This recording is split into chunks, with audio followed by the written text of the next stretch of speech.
Welcome to the San Diego County Credit Union Holiday Bowl on Fox. Petco Park, home to the San Diego Padres. And welcome to the first ever football game at this stadium. And we've got a good one for you. Pac-12 versus ACC as 15th ranked Oregon faces Mac Brown and his North Carolina Tar Heels. Hi, everybody. I'm Gus Johnson along with my quarterback, Joel Klatt. And welcome to San Diego, folks.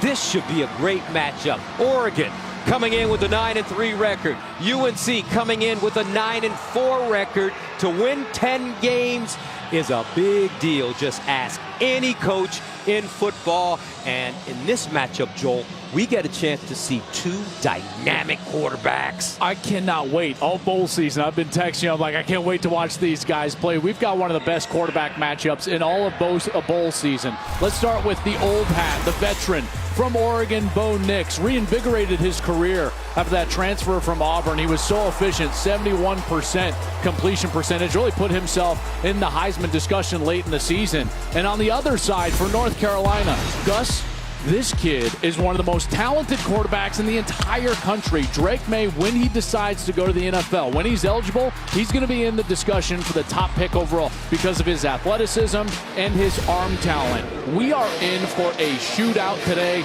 Lots of points here in the Holiday Bowl. It'll be like an old school Holiday Bowl here tonight. All right, now it's time for tonight's game countdown, sponsored by Progressive. Bo Nix, Drake May ready to battle in the 43rd Holiday Bowl. We'll have the kickoff on the other side of the break.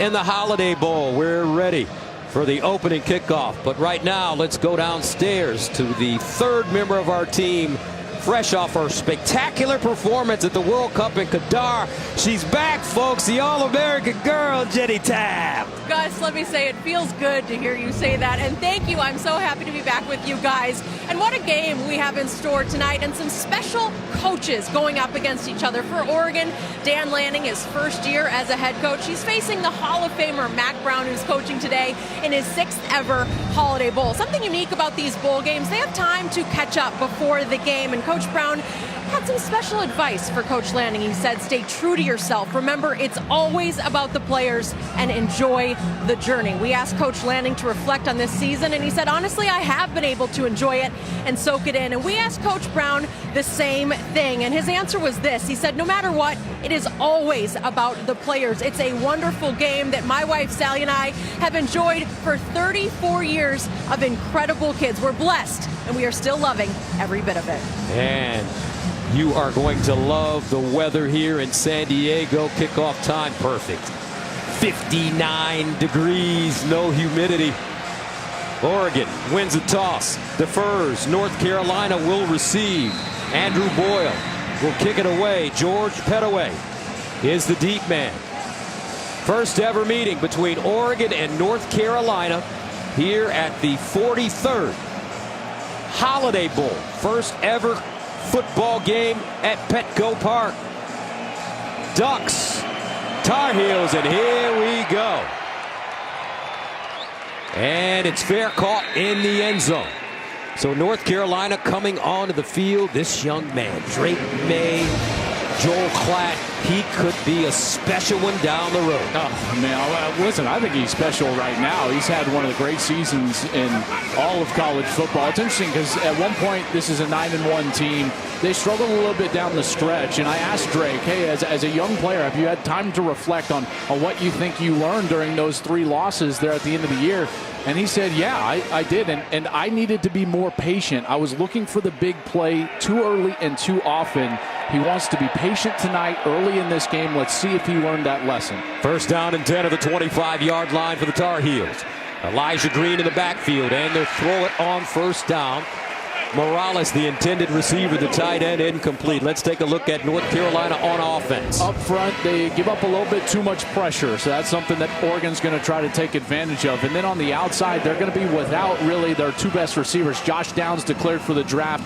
He was a 94-catch guy, 1,000 yards, so watch out for number 8, Kobe Paysor. He's the guy that is going to be in that Josh Downs spot in the slot, and the whole offense runs through that slot position. May has been sacked 38 times this season.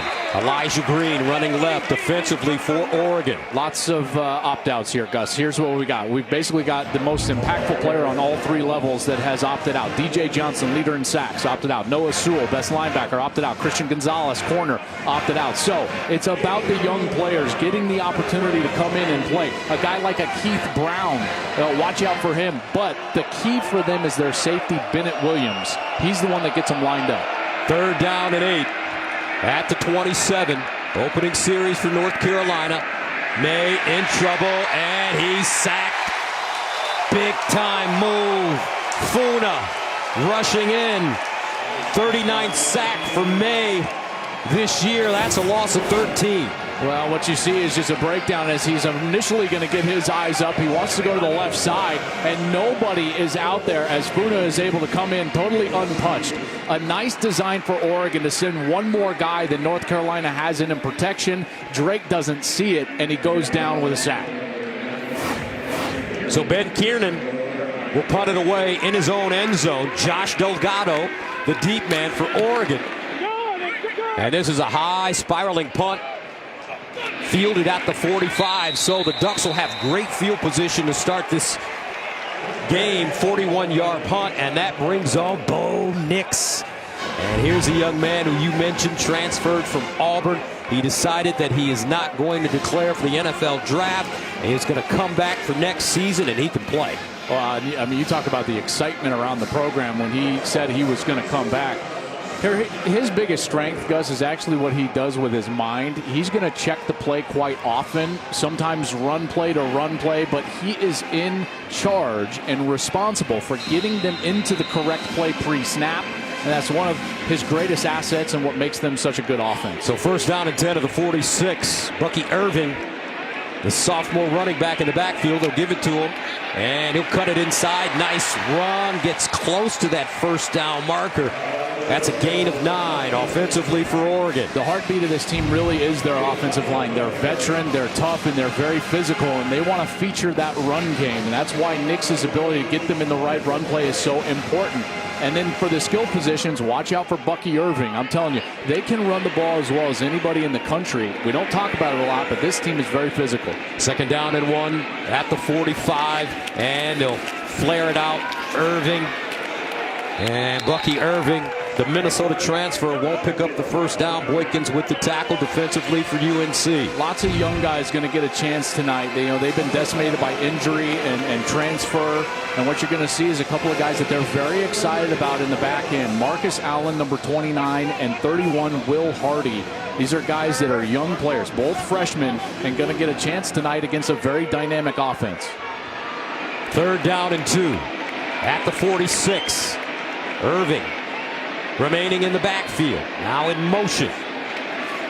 Underneath Nix, and he finds his man. This will be his tight end, Terrence Ferguson. He'll pick up the 1st down, a gain of 14, stopped by Marcus Allen. Both of these offenses are so good, and Gus, they both lost their offensive coordinators. So both teams are kind of flying blind here with new play callers tonight. On 1st down, it's Irving again. And Bucky Irving stopped by Power Eccles. He'll gain 7. And that's that run game, and they like to use the tempo. Right after a 1st down, they get right up to the line of scrimmage, get downhill with the run game, and create a nice, easy 2nd and short opportunity. They need 3 yards. Opening series for Oregon, who took over at their own 46-yard line. Bunch formation at the bottom of your screen. Irving trying to stretch it out, cuts it inside. Here comes Bucky. And Bucky Irving out of bounds inside the 5. A 23-yard gain. You're going to get a pull from the guard and the tight end, and then Gus, watch the wide receiver come in from the side. You get there, though, and then bam, that clear out block, and now there's only one defender left, and Irving gives a little shake, and he's down inside the 5. First down and goal at the 2. Irving again straight ahead, looking for the touchdown, and he'll have it. Bucky Irving drives it in for the score, and Oregon takes a 6-0 lead, scoring on their opening drive of the game. 6 plays covering 54 yards. And exactly how Dan Lanning will want the beginning of this game drawn up. A 3-and-out from the defense and the ability to get pressure on the quarterback. Then the offense comes out. What do? Establish the run. Bucky Irving right down the field with that big offensive line and into the end zone. Camden Lewis comes in to attempt the extra point, and it's good. Irving accounted for 41 yards on that drive. Out of the 54, Oregon punching it in early. 7-0. Ducks on top of the heels.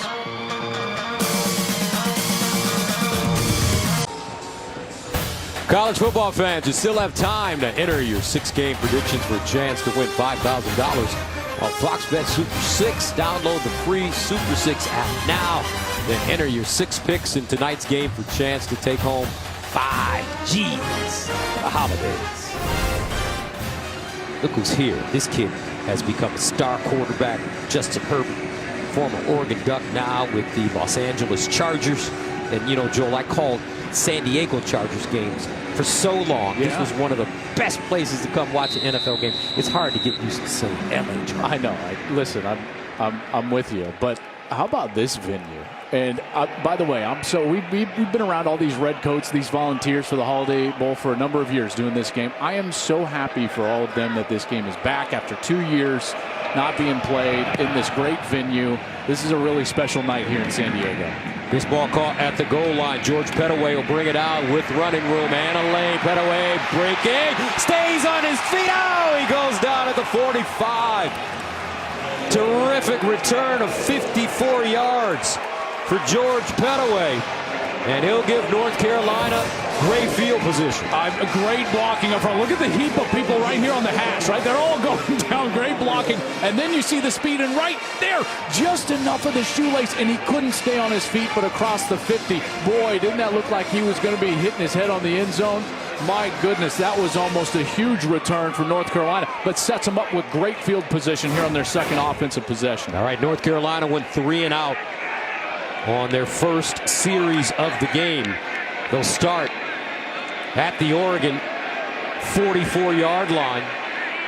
Drake May out of the gun. Elijah Green, his tailback.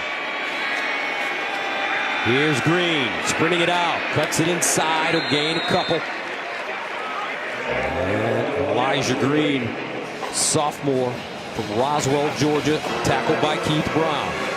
They made a point yesterday in our meetings to talking about the fact that they wanted to make sure that they were staying true to their run game. One of the things that they pride themselves on is their ability to be balanced, even though they are so efficient throwing the football. And Elijah Green is a big part of that in the backfield. North Carolina averaging 156 yards rushing per game. Second down and 8 at the 42. May, under pressure, delivers over the middle. That's a first down for the Tar Heels. This time, it's Kobe Paysour. I mean, I just love, like, these are the little things I understand, right? It looks like a nondescript completion, but watch May, bam, back foot, ball out. He got pressure right in his grill, Gus, and he just back foot. He's going to get hit and delivers it right on the money. That's why I love watching this guy. First down at the 31. They'll run it again with Green. Green with space, stays on his feet, picks up a first down. Flag on the play. Let's see. But a clever run for Elijah Green. It looked like the tight end, John Copenhaver. Offense number 81, 10-yard penalty. Repeat first down. That's exactly what it was. John Copenhaver, sophomore from Roswell, Georgia. Watch him here. He's a near side tight end. And as he's engaging right there at the end of the line of scrimmage, as the back bounces outside, I don't think Copenhaver thought he was going outside, and so he gets caught reaching with that left hand, and a big old hold there. So that'll make it first down and 20 at the 41 for Carolina. May with time. Now bounces it out of the pocket. Looking. And he tucks it. Runs it. And he'll get down at the 35-yard line. That ball squirting out. Jamal Hill with the tackle. You know, that I think he fumbled there, and when the ball came out, it was Copenhaver who picked it up. Watch this as May is going down. See, that ball starts to squirt out, and Copenhaver picked it up alertly and carried it forward about 3 or 4 more yards. Second down and 10 of the 31.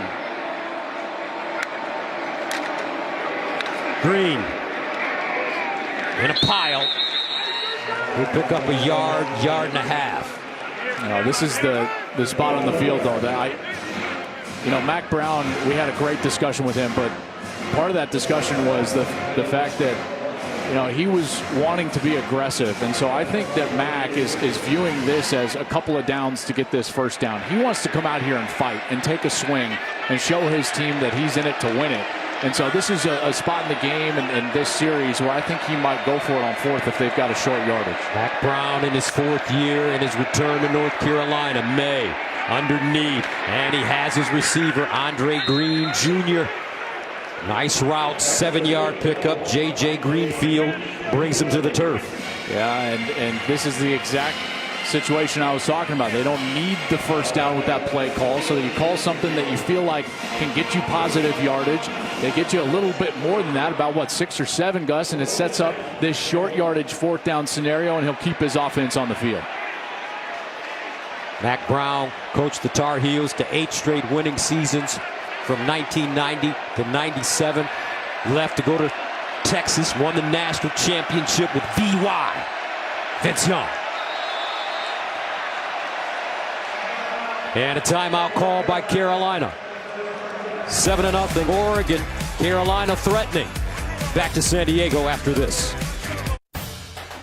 The San Diego County Credit Union Holiday Bowl on Fox is sponsored by San Diego County Credit Union. It's not big bank banking, it's better. On Sunday, both teams got to enjoy some of the fun San Diego has to offer with a visit to SeaWorld. Players got to visit the animals and have some thrills on the roller coasters. Little roller coaster ride right now as we start this game. Remember, Carolina 9-4, 6-2 in the ACC. Tar Heels won the Coastal Division of the ACC, but lost to Clemson 39-10 in the conference title game. 4th down and 1 at Oregon's 22-yard line.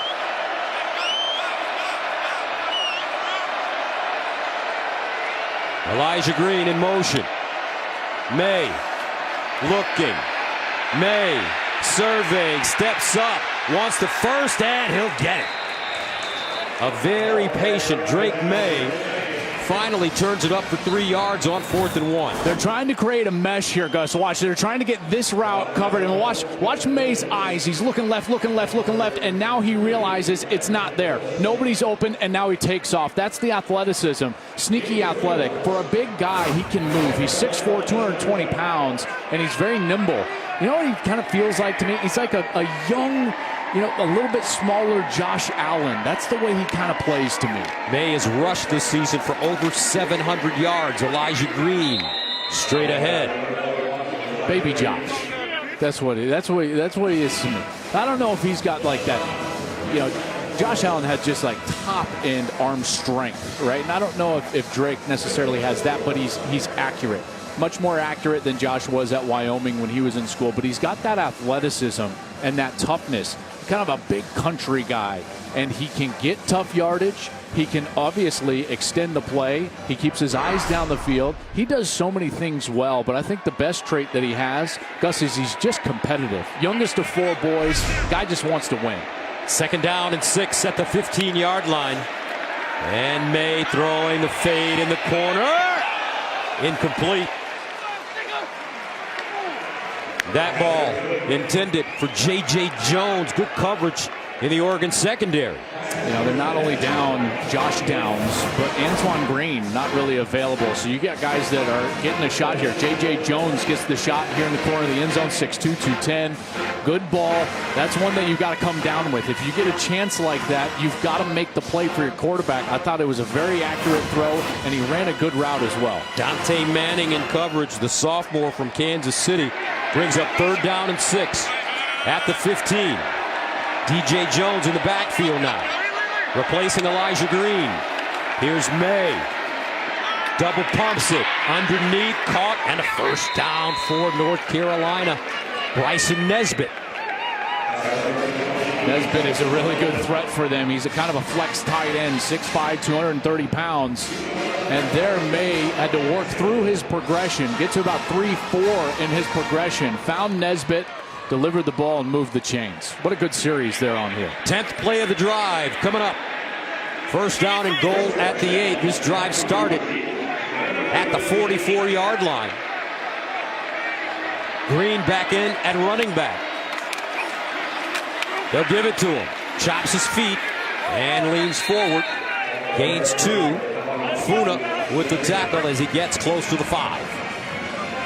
Think about this drive. Obviously, they wanted to take advantage after that good return. This drive started on the plus side of the 50. And they had that, what was it, 1st and 20, Gus, after the holding call. And they've been able to stay on the field.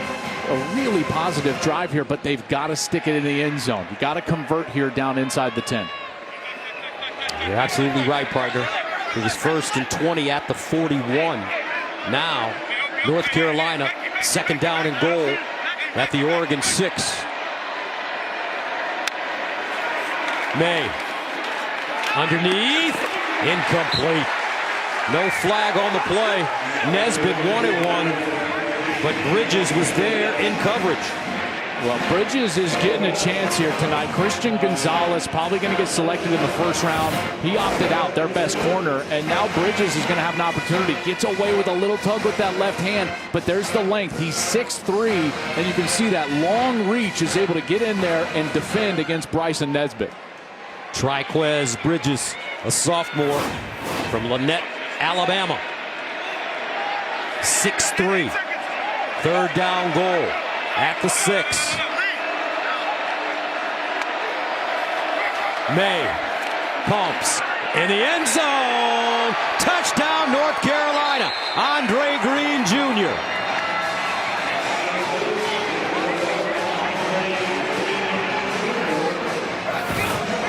Watch Drake May pump and open up Andre Green behind him. Here's the pump, and then watch the corner. The corner all the way on the left side of your screen. He bites to the flat, and May immediately gets that ball up into the corner for Andre Green. And Green, a freshman, a good young player, getting a chance tonight because of depth issues, goes up and makes that catch. Green out of St. Christopher's in Richmond, Virginia. As Drake May puts it on the money. Noah Burnett comes in to attempt the extra point. Got it up and good. We're level at 7. Drake May with his 36th touchdown pass of the year. Carolina responds. Coach Brown says, attaboy. Sports athletes, guys that are playing on Sundays that had great days here at the Holiday Bowl. Colt McCoy for the head coach right on the opposite sideline. 07 for Texas, and we were here last time they played this game in 2019. That Iowa team with A.J. Epinesa beat USC that night. Noah Burnett ready to kick it off. Bucky Irving, the deep man. Irving brings it out of the end zone. Gets to the 15 with a crease, and he'll crash forward to the 30-yard line. And that will bring back onto the field Bo Nix and the Oregon offense. Game tied at 7. The Holiday Bowl on Fox is sponsored by Discover. Exceptionally common sense. Earlier this week, both teams were welcomed aboard the USS Abraham Lincoln in Coronado for a special tour of the warship. Players were able to walk around the ship's flight deck and learn what life looks like for members of our military at sea. A 300-yard ship. That's what the players were talking about when they came into our meeting yesterday.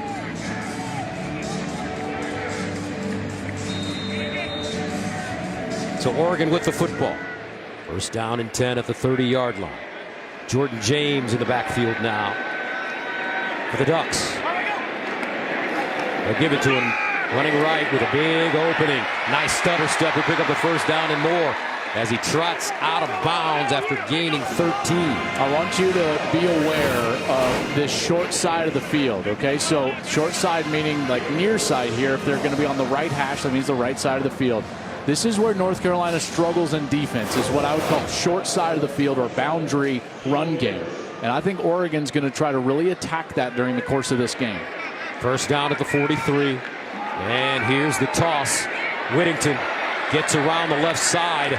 And he's close to the first down. Looks like he may have it as Cedric Gray makes the tackle. Why are they weak on the short side of the field? Well, partly it's the structure. They like to play with 5 defensive backs on the field, but what that does is that puts an immense amount of pressure on just the 2 remaining linebackers to try to align them, particularly when they do things like this, Gus, with what I would call strength into that short side.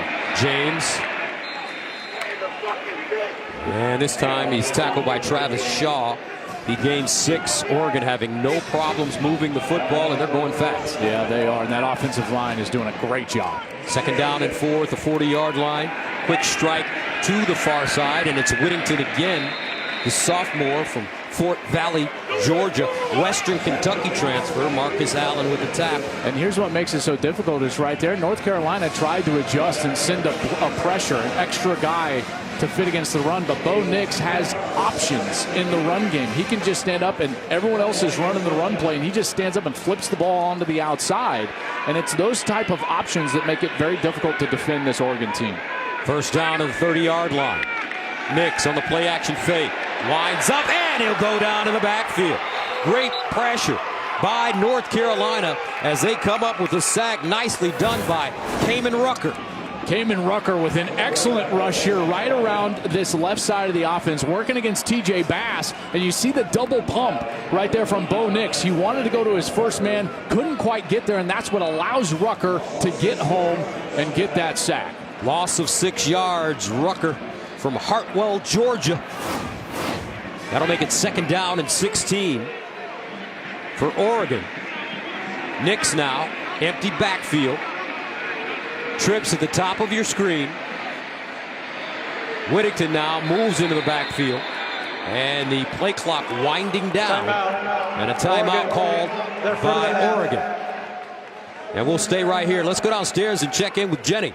Well, guys, I know you guys saw Justin Herbert here watching, all smiles, cheering on Oregon. He's also here to support his brother, tight end Patrick Herbert. He's 6'5", and he actually said to me, you know, he's the athletic one in the family. So we got to keep an eye on him as well. But I also had to ask him about Bo Nix, his decision to come back for that final year. And Justin said, I think he made the right choice. And guys, we know how it worked out for Justin Herbert coming back for his final season. He's all in on Bo Nix and his choice.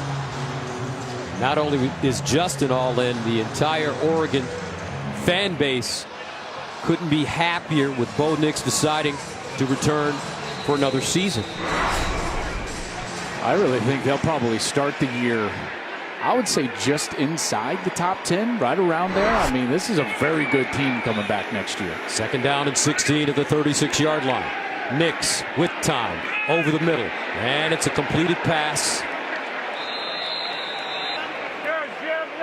Nix finding Troy Franklin, and Franklin has put up some great numbers this year in the Oregon passing game. Yeah, and he's got some good length. He's a guy that they wanted to feature tonight. They're going to put him in what's called the X position, move him around a little bit. He's on the top of your screen right up here, and this is the type of guy that can get loose. Nix again over the middle, and this one juggled, bobbled, and incomplete. Chase Cota was the target, well defended. This time, Power Eccles breaks it up.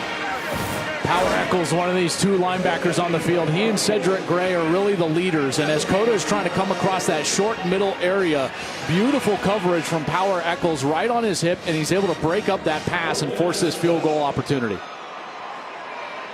Camden Lewis comes in to attempt a 47-yard field goal. On the season, he's 14 of 15 with a long of 44. This one, he pushed it right. And the score remains 7-7. That's a good defensive series for North Carolina after Oregon was moving the ball with that run game. They get a couple of nice tackles and a couple of nice stops right there. And then just the push on the field goal. That's exactly what Mac Brown wants to see. He told us, Gus, he wants to see his team fight. That's what the main goal tonight was, to see what type of fight he was going to get from these Tar Heels. And after that first drive for Oregon, you thought this Ducks team was going to be able to just march down the field again running the ball. But that defense bowed its neck, and they got a couple of stops. Nice job by Power Eccles. There was a tackle in there by a young defensive lineman, Travis Shaw, on one of those over routes. Did a nice job hustling down the field, and that's some good fight from that defense. So North Carolina takes over. First down and 10 at the 29.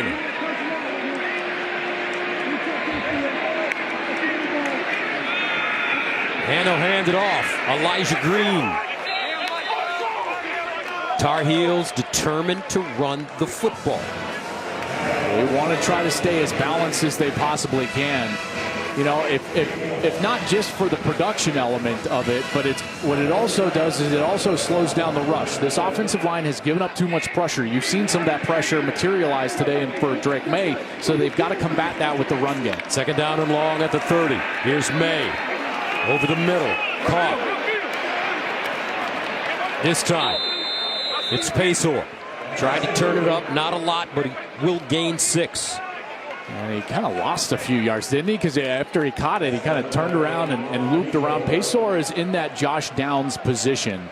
And it's a position in this offense, and it's kind of a modified air raid style offense. But, Gus, that's the key position. That guy has a lot of read routes, got to be on the same page with the quarterback. 23rd catch of the year for Paysour. 3rd and 4th at 36.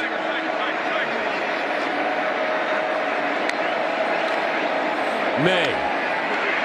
Scooting. May turns a corner, looking for the first down, and he has it.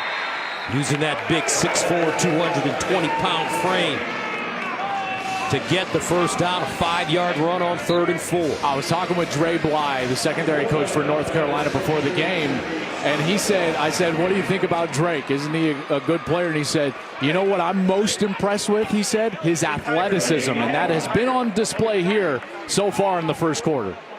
And that'll take us to the end of the first quarter. Tight game, 7-up. Oregon, North Carolina, here in San Diego at the Holiday Bowl.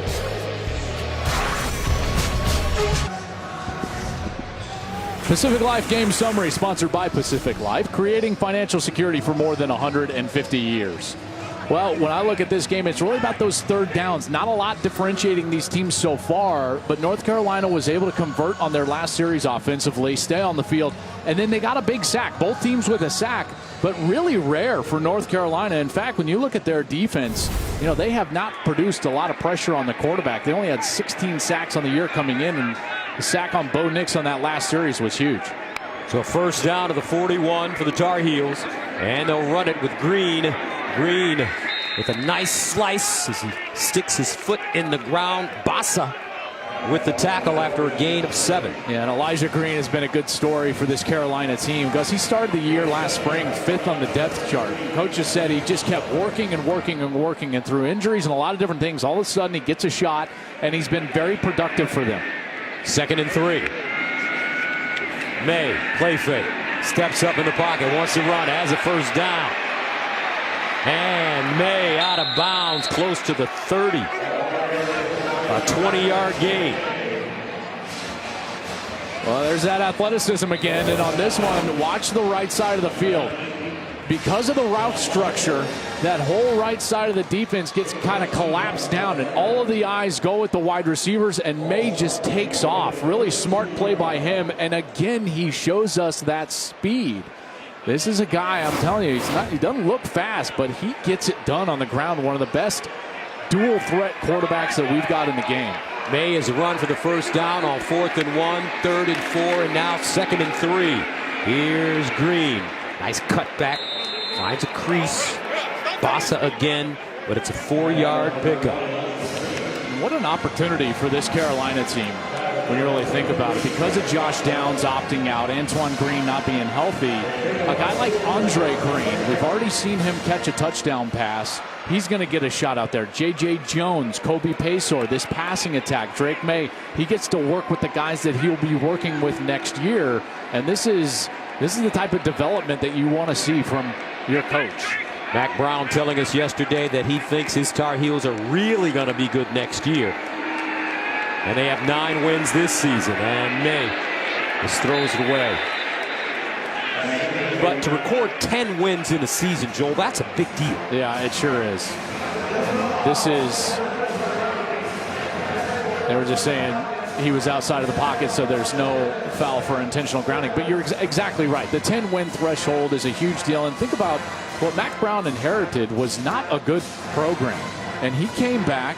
You know, he was doing our job, right? I mean, he had the good life out And he here. was good at it. He was. He was great in broadcasting. And I remember texting with him, and I was like, what are you doing? What are you going back? And he said, and I remember reading the text, he said, I just want to go back and help kids. And that's what he's done, and he's put this program back on the map. Social impact. Here's May. Breaks contained, and this one thrown low and incomplete. You know, we go back with Coach Brown a long way now. 12 years we've known Coach Brown covering college football, dating back to his time in Texas. And one thing I could say about this man, he is kind, he is considerate, he has the utmost amount of class, especially when dealing with young people and young men. Yeah, there's no doubt. 4th down and 6. Carolina going for it. Empty backfield for their star quarterback, Drake May, who's been electric in the first half. Here's May. Underneath, caught, and a first down, Tar Heels.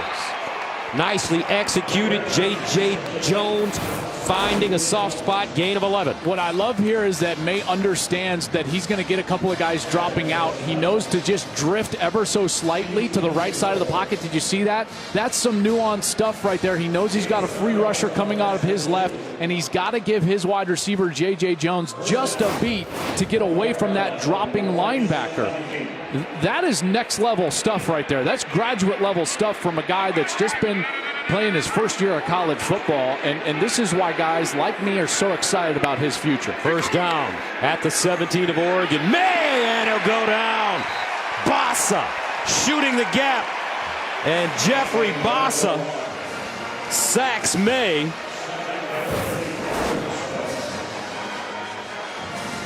A loss of 8. And a great move on the guard right there. And Ed Montelis has got to do a better job than that. I mean, he just gets beat quickly, and there's nothing May can do. Bossa with a beautiful little club, and forgive the pun because he's actually got a club on his hand, but that's the club move. He kind of clubs him and swims him and gets around and right in the face of the quarterback. Bossa, a sophomore from Kearns, Utah. 2nd down and 18 at the 25 for Carolina. And they'll hand it off to DJ Jones. And Jones diving forward in front of Mace Funa. 8-yard gain. Well, it's pretty clear that we've seen Mac Brown's going to be aggressive, and he's going to be aggressive on 3rd down. So here, when you've got a 3rd down opportunity, what you're thinking about as a play caller or even a defensive play caller is that you've got to defend 2 downs here. And if you're a quarterback, you don't have to force it past the sticks to stay on the field. And so May knows he can check it down, he can run it, he can do all of these things because he's likely going to stay on the field and go for it on 4th. 3rd down and 10 of the 17 for North Carolina. May. Near side and incomplete. Looks like his receiver slipped. That's J.J. Jones. And that brings up 4th and 10. Well, now at 4th and 10, they are going to kick the field goal. And Jones right here, you're right, partner, he just slipped as he's trying to get back to the ball. And this end of the field is a little bit slippery. This is the end of the field that the baseball diamond is on. We've got a lot of rain in the last few days here in the San Diego area, and it just hasn't drained quite as well as the opposite end of the field where you don't have the baseball diamond underneath. Noah Burnett comes in 13 of 18 on the season with a long of 47 yards. This one from 34 yards away. Got it up, and he missed it. He pushes one right. Each field goal kicker has pushed one right. The score remains 7-7. Over 10 minutes to play in the second quarter of the Holiday Bowl. Back after this.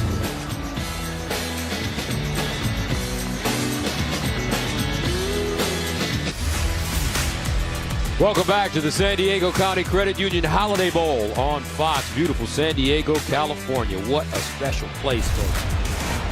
And we've got the 43rd Holiday Bowl for you. First time a game of football has ever been played here at Petco Park. Noah Whittington. And the field also in a little bit of trouble, Joel. It rained a lot yesterday, this morning as well, and they're kind of trying to do their best to hook it up here. Yeah, and again, that's the spot where the baseball diamond is, and so that's where the dirt is, would be underneath that new sod that they laid down, and just nowhere for that rain to go. But they're doing a nice job here in between our stoppages, and you know, it's actually holding up pretty good. Whittington with the run, a first down. Let's go downstairs to Jen. Well, and you guys, we noticed the conditions, right? But the grounds crew, I've been talking to them throughout this game. They are doing everything in their power to try to dry it up. And I know, Joel, you mentioned that sand. I mean, they are on it. Every moment they get, they're trying to make sure they can keep the conditions playable. First down and 10 of the 31. And here's the pitch. Whittington. And Whittington tracked down from behind by Kamen Rucker. I mean, you know, Jenny coming back from the World Cup, that beautiful game, and I'm surprised that she still remembers what's going on with the game of football. No, you're not surprised. You know? You're not surprised. She was over there for 35 days. I know, and they did such a good job. Jenny, you guys did such a great job covering what turned out to be an epic World Cup. You know, and we've had a chance to debrief over the last few days here in San Diego. I mean, what an amazing final with Messi and Mbappe, and you just heard the extent of Joel Klatt's soccer. You did a great job. Second and 7. Irving breaks it back with room, bounces it outside. He's got a burst. Bucky Irving down the sideline. Touchdown, Oregon. 66 yards.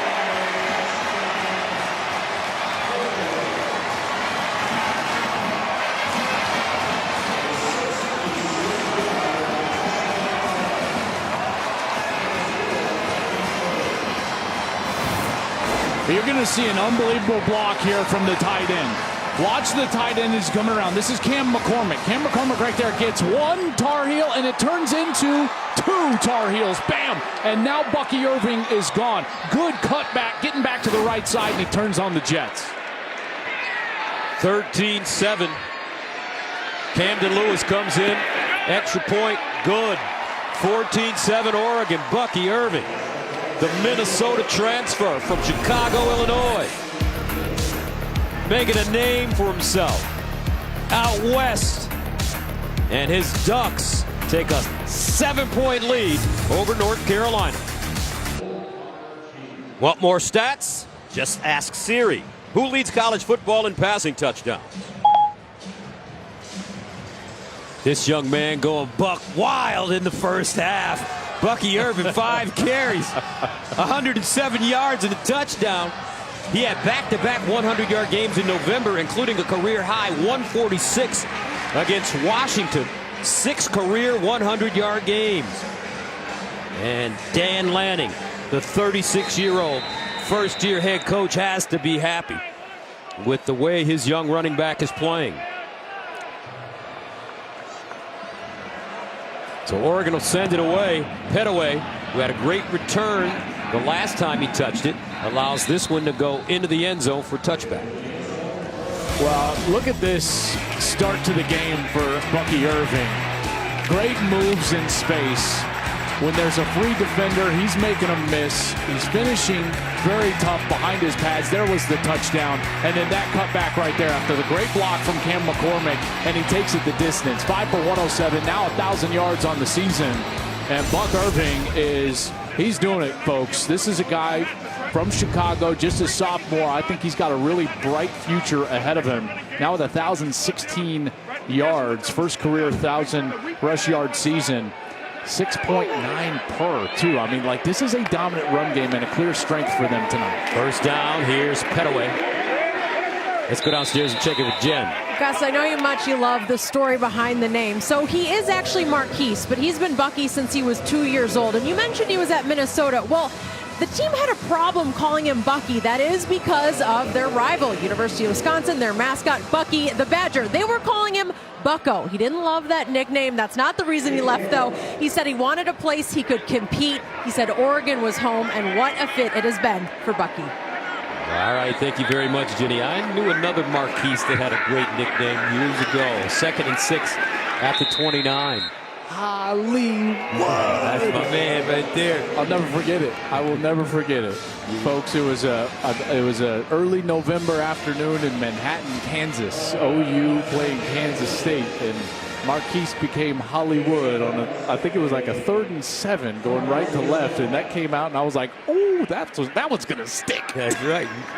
Marquise Irving is the young man we're watching today. First down and 10 at the 36 for Carolina now. Down 14-7.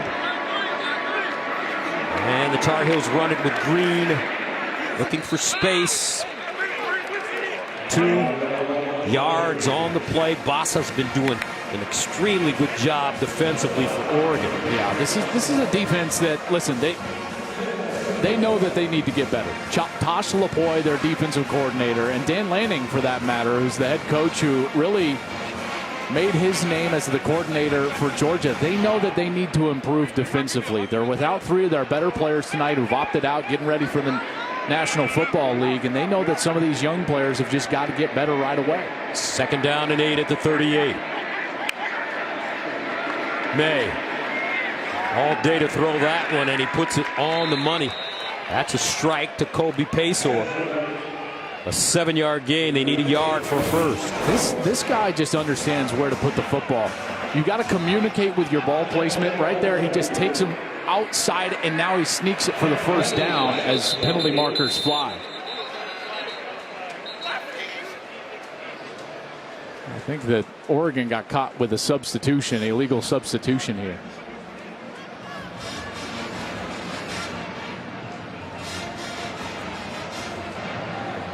Illegal substitution. Defense, more than 11 on the field at the snap. 5-yard penalty from the previous spot. Results in a first down. See Oregon trying to jog off right here and just did not get to the sideline before Drake May was able to snap that ball and was going to sneak forward anyways, but it'll be a first down for Carolina. At midfield.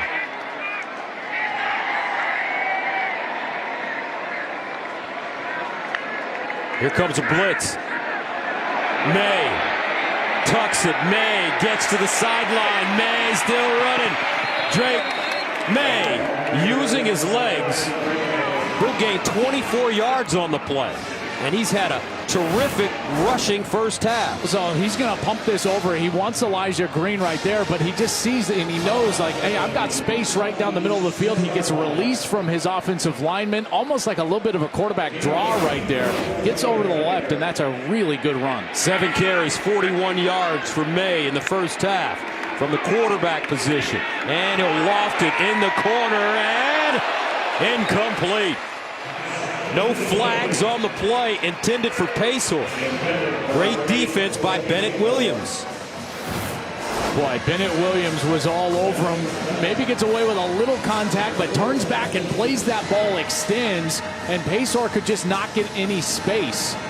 Tried to go up with that right hand. Really accurate throw, but good defense from Bennett Williams there in the end zone. Bennett Williams, the National Player of the Week after his performance against Utah.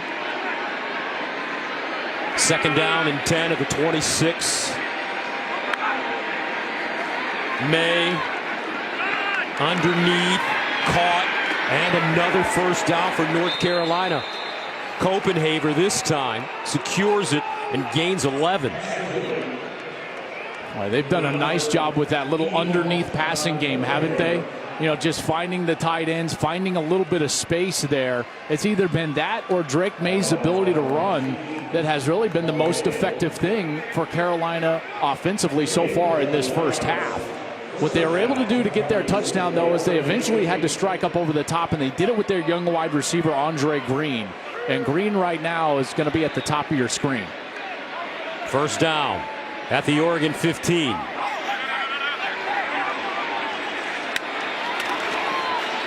And May decides to run it. This time they were ready for him. A lot of moving parts, Joel, for this North Carolina offensive coaching staff. Yeah, well, they lose their offensive coordinator, Bill Longo, and he's going to go be the offensive coordinator at Wisconsin. And so what ends up happening now is that tonight you're going to get Lonnie Galloway calling plays, but they also lost their offensive line coach. He's also going to go to Wisconsin with Luke Fickell, Jack Bicknell. And so they've got basically a GA stepping in to be the offensive line coach. Matt Brown was talking to us about just the calendar in college football and how much a head coach has to juggle between transfers, recruiting, and putting the staff together this bowl period. Second down and 9. Here's the fade in the corner and incomplete. No flags on the play once again. J.J. Jones was the intended receiver. Great defense. That's Jaleel Florence. No, make that Anthony Jones defensively. If you're wondering why Carolina, went on their 3-game skid at the end of the year, it's been the red zone. The red zone has been the issue and the problem over the last 3 games. And, they were able to score the touchdown in the first one, but it's really been their inability to run the football in the red zone that has led to these losses. First to Georgia Tech, then North Carolina State, and then Clemson. Florence was the defender on that last play, folks. Third down and 9 at the 14. Before the ball was snapped, timeout, North Carolina, their second of the half. We'll take a break. 7-point game. Back to San Diego after this. 14-7, our score here. Oregon on top of North Carolina. Tar Heels threatening, though. Third down and 9 to the 14.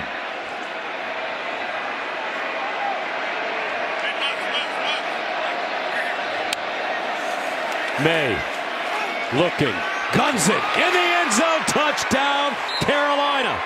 Bryson Nesbitt and Drake May through a frozen rope.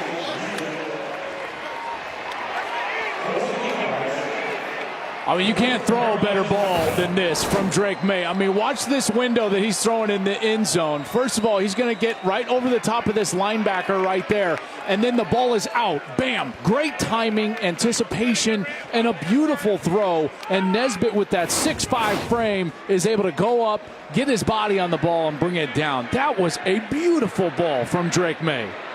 2 touchdowns here in the first half for Drake May. As Carolina adds the extra point, 10 plays covering 75 yards. They score in 4 minutes and 39 seconds. And we've got a good one brewing here in San Diego, folks. 14 up, 4:34 to play in the first half. The San Diego County Credit Union Holiday Bowl on Fox is sponsored by Allstate, reminding you that football season is mayhem. And by Dr. Pepper, the one fans deserve. Bryson Nesbitt with his 4th touchdown catch of the season. His 5th straight game with 2 or more catches. May throws his 2nd touchdown pass of the first half, and we are level at 14. Well, let's see what this Oregon offense can do to answer. It's been much easier for them because they've scored their 14 points on just 17 snaps, whereas UNC has had to work for it. We've seen them on 3rd down, 4th down, having to convert. They've taken 37 plays for their 14. Burnett sends it away. Bucky Irvin is the deep man. He's got 2 touchdowns. Take a knee in the end zone. Friday, John Cena makes his long-awaited return to the ring. You'll see Cena and Kevin Owens take on undisputed champ Roman Reigns and Sami Zayn in a match that can't be missed. Catch WWE Friday Night SmackDown at 8 Eastern on Fox. 14-14, 4:34 to go here in the second quarter. The Holiday Bowl on Fox. Bo Nix and the Ducks take over on offense with the football at their own 25.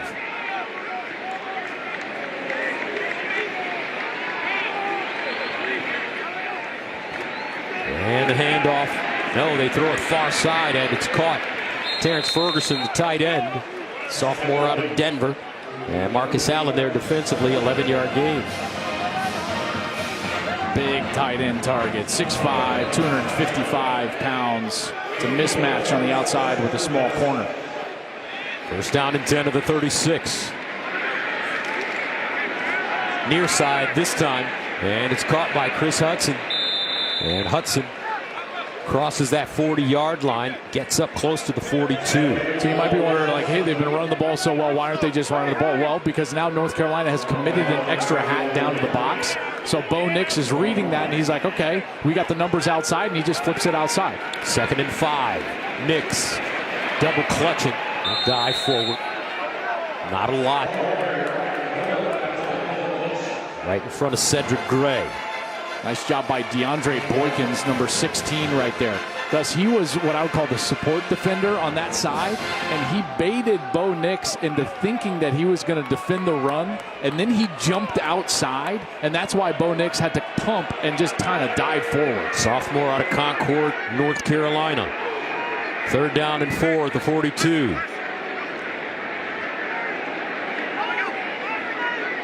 Nix.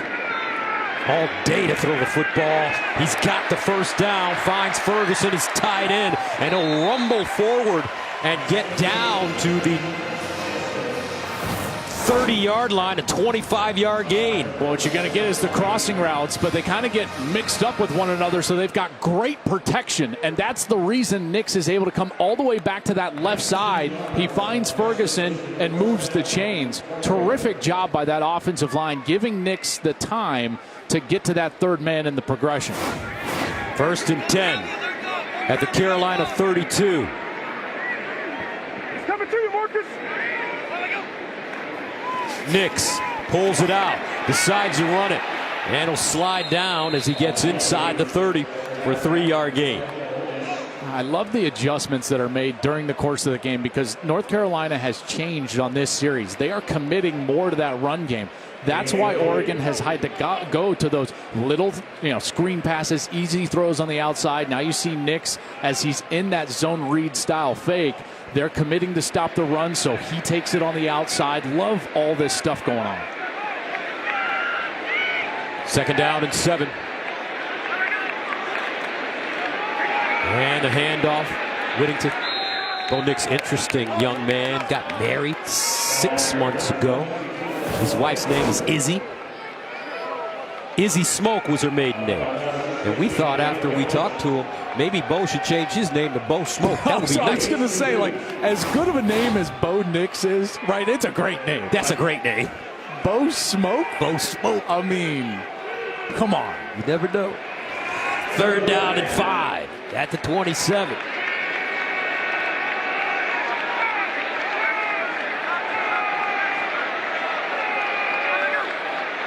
Here's Nix. Flat-footed Nix underneath, checked it down, picked up the first. Troy Franklin with the catch, and Franklin's had a wonderful season. Came into this game with 56 catches for 867 yards and 8 touchdowns. And Nix has all the time in the world to find him, right? I mean, how do you get that much time? A great offensive line, and that's allowing Troy Franklin to work, find the space, get open, and then Nix is able to find him.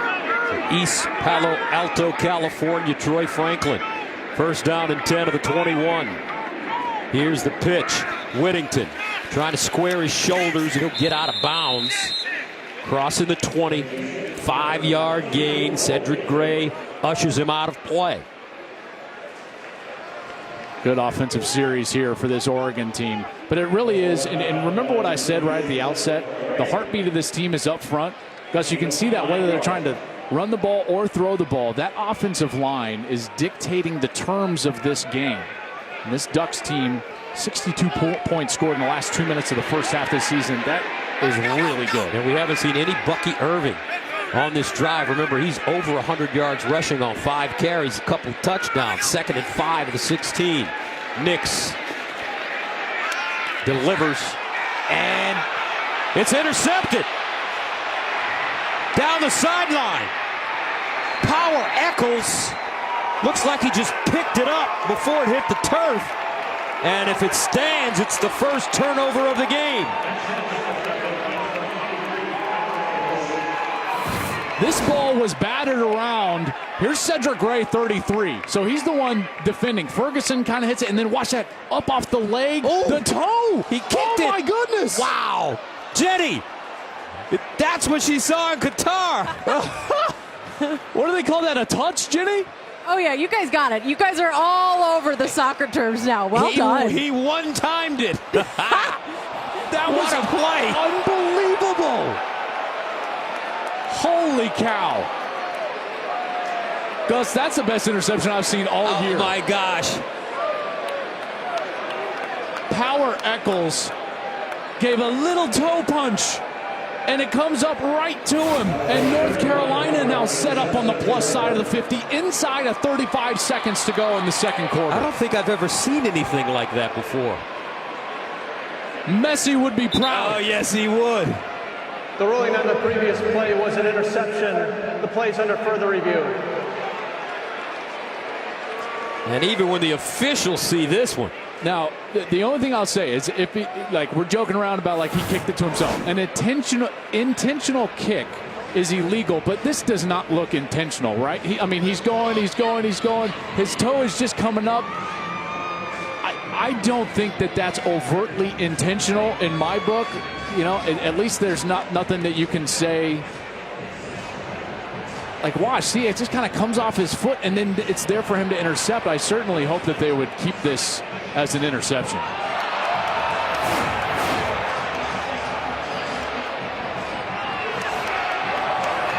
Power Eccles, sophomore from Charlotte. Chambers High School. Eccles, his second career interception. First this season, if it stands. And he had a 40-yard return as well. After review, the ruling on the field is confirmed. It's an interception. First down, North Carolina. How about that? Power Eccles.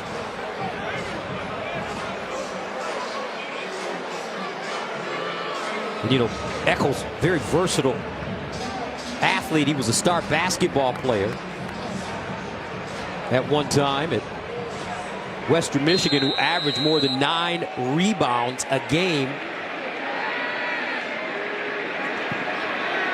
And that was his mom. His mom was a star ball player. First down and 10 at the 49. May steps into the throw, and it's caught. Paysor, touchdown Tar Heels. 49 yards.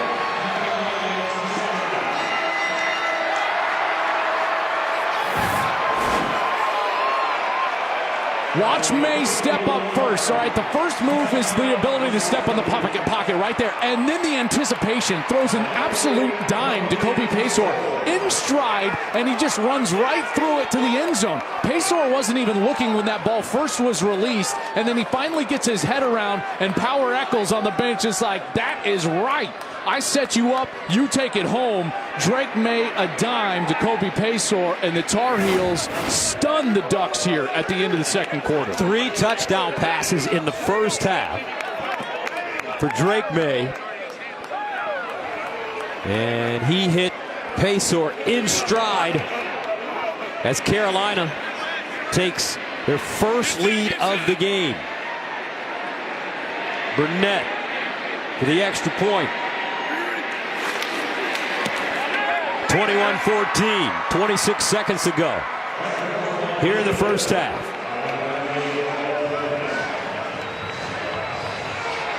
I mean, he's made, Gus, already 4 or 5 of some of the best throws I've seen all year long. I mean, anticipation, the ability to manipulate the pocket.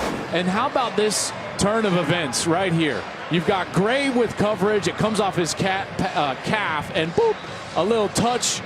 Power Eccles takes it down the sideline, and then they come out here, and Drake May rips an absolute lethal strike to Kobe Paysour, and they score one play. I tell you what, that was some sensational stuff right there. I get excited when I see great quarterback play, and this guy's doing all of it, Gus, right? The little manipulation and athleticism in the pocket, the anticipation and accuracy down the field, the power to drive it down the field into the secondary and really the third level. I tell you, and he's running the ball. Like, what are we doing? This guy's one of the best players I've seen all year. And he's young. Redshirt freshman. Comes from an athletic family. North Carolina. The heart and soul of the May family. We'll take you through that later in this game. Don't forget, coming up, Sergeant Mike Hill and the boys are standing by with the State Farm halftime show. I know our guy Accio is excited for Mac Brown.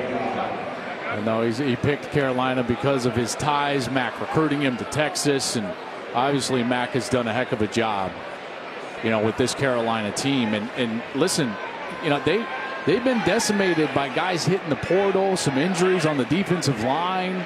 Their best wide receiver is down. I'm not saying that hasn't also happened to Oregon, and I'm not giving excuses to anybody, but man, they've come out here and fought. And here's Nix sprinting out of the pocket, throws on the move underneath, and it's caught at midfield. One timeout remaining. Holding. Offense number 3. 10-yard penalty.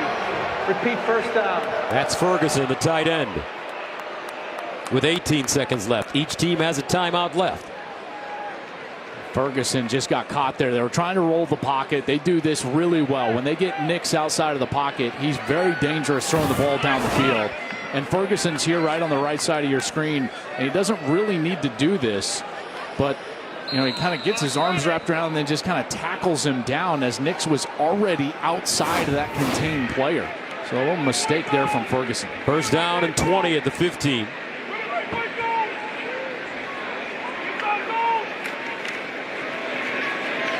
Irving gets outside and spins. Finally upended by Will Hardy. And that'll take us to the end of the first half. And what an exciting first half it was here at the Holiday Bowl. North Carolina on top of Oregon. 21-14 at the break. Mike Hill and the guys with the State Farm halftime show after this.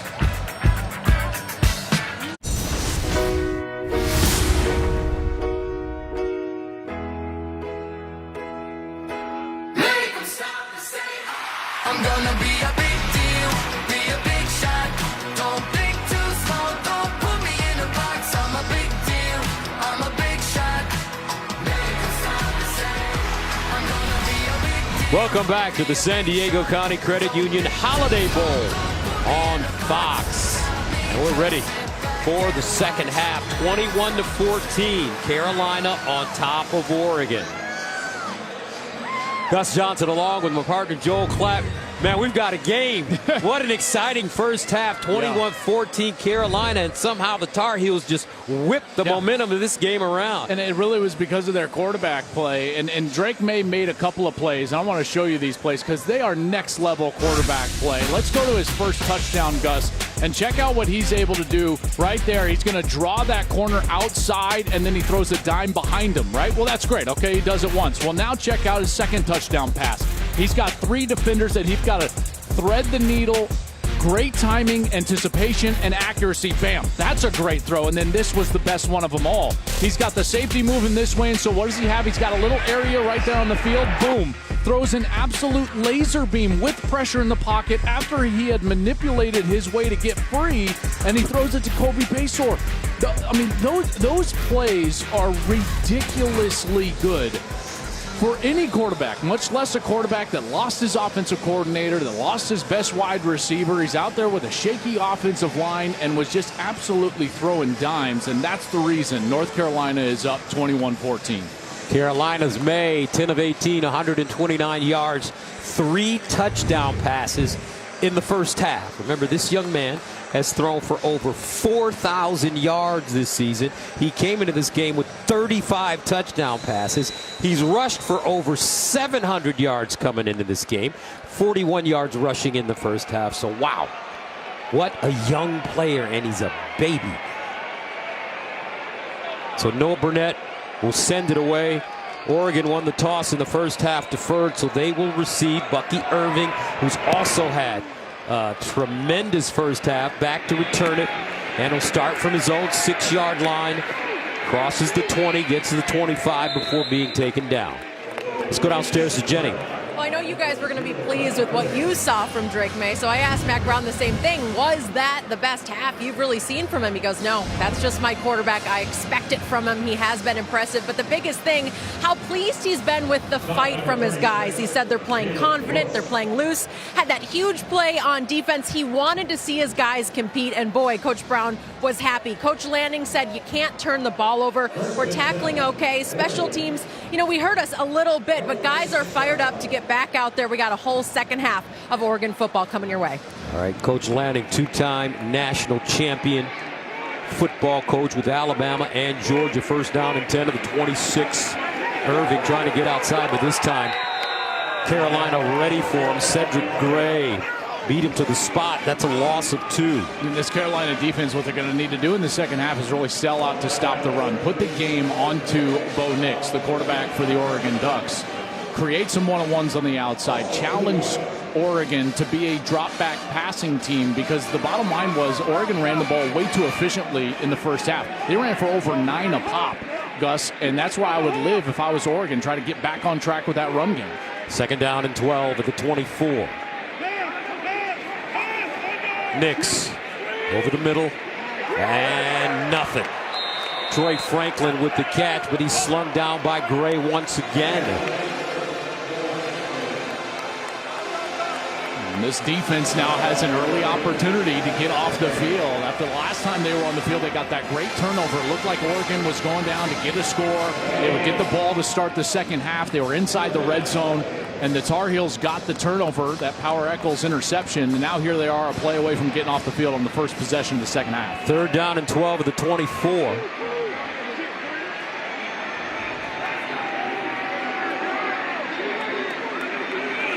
Nix with time, delivers sideline high and incomplete.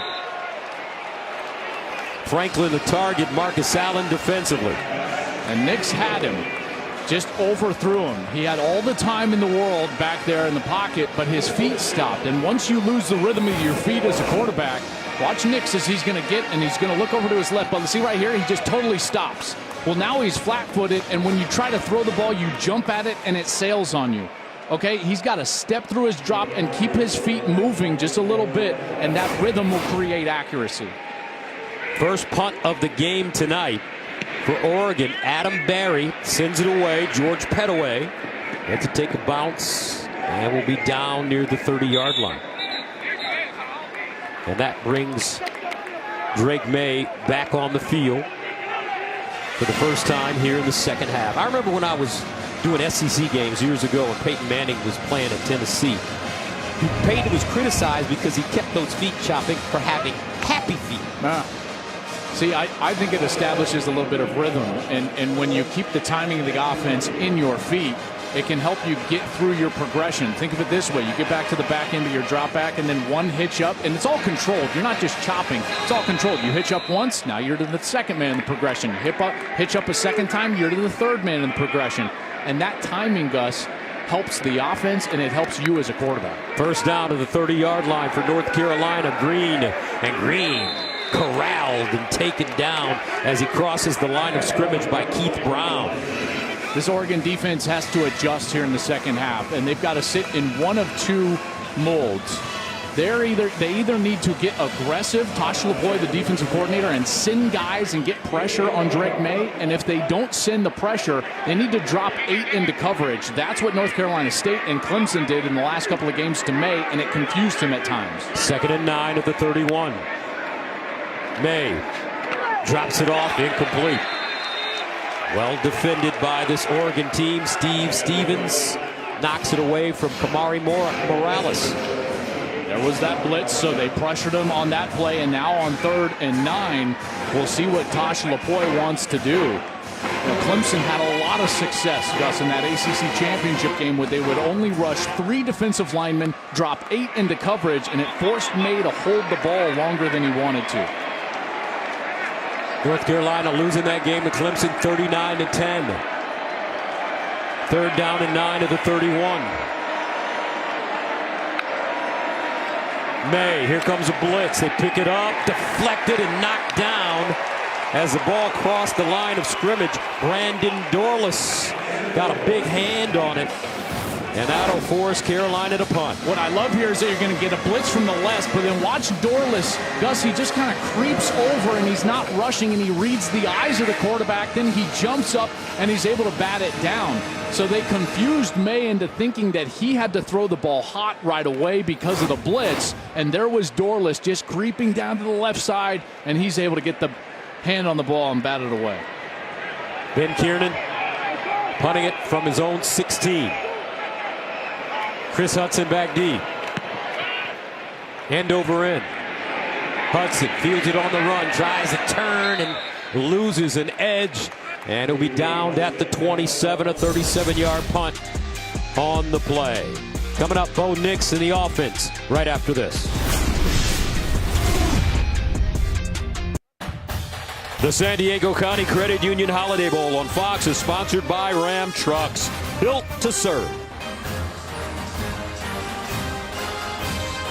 Today's game was featured on the free-to-play Fox Bet Super 6 Predictor app. One of the questions in tonight's contest was, which team will have more total yards and how many more yards will they have? Well, Bo Nix needs to get his yards up. Nix has thrown just for 88 yards and hasn't had a noteworthy rush yet.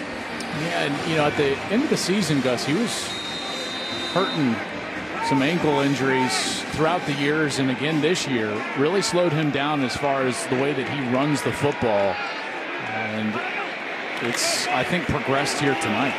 Nix came into this game rushing for over 500 yards. This time it's Bucky Irving, who continues to add to his numbers, gains 11 there. He's just different, right? When Bucky Irving touches the ball, you can tell there's a different type of burst and short area quickness. First down, Irving again. And it'll gain 1.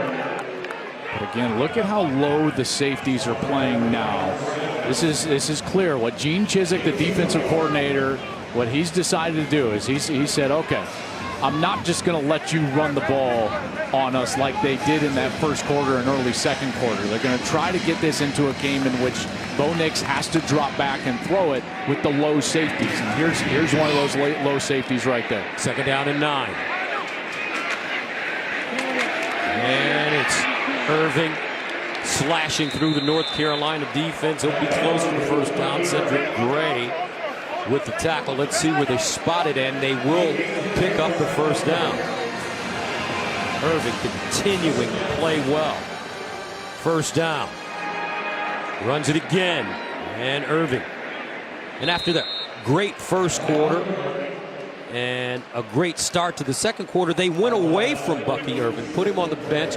I don't know if it was to get him some rest, but he lost that kind of sizzle he had. Throughout the year, they've rotated these backs. Bucky Irving, Noah Whittington, Jordan James has even gotten a lot of run. Whittington came in with 752 yards, 5 touchdowns, over 125 carries on the season. So it's something that this Ducks team has done for the better part of the season. 2nd and 5 at the 47. Nix handing it off to Whittington, and Whittington just crushed as he tries to get to the line of scrimmage. No gain. Cedric Gray, Marcus Allen combining on the tackle. And here's another third down opportunity. On that last one, what we saw, Nix had all sorts of time, missed high as he was trying to get Troy Franklin on the left side. Now let's see what they go with here. And again, Nix is just not himself as far as a runner. You can tell that he's not quite healthy. Doesn't necessarily want to run. So is it going to be just that straight drop back game? Third down and 5 at the 47. Nix checks it underneath, caught, and Franklin leans forward. Looks like he has the first in front of Gio Biggers. First down. Watch, it's just a little spot route. Boom, he just sits right there, and then he's able to lean forward. And you're right, he did a nice job, Gus, extending that ball across the line to gain in order to move the chains. Franklin on the day, 4 catches, 18 yards. First down to the 42. Oregon cobbling together a solid drive so far.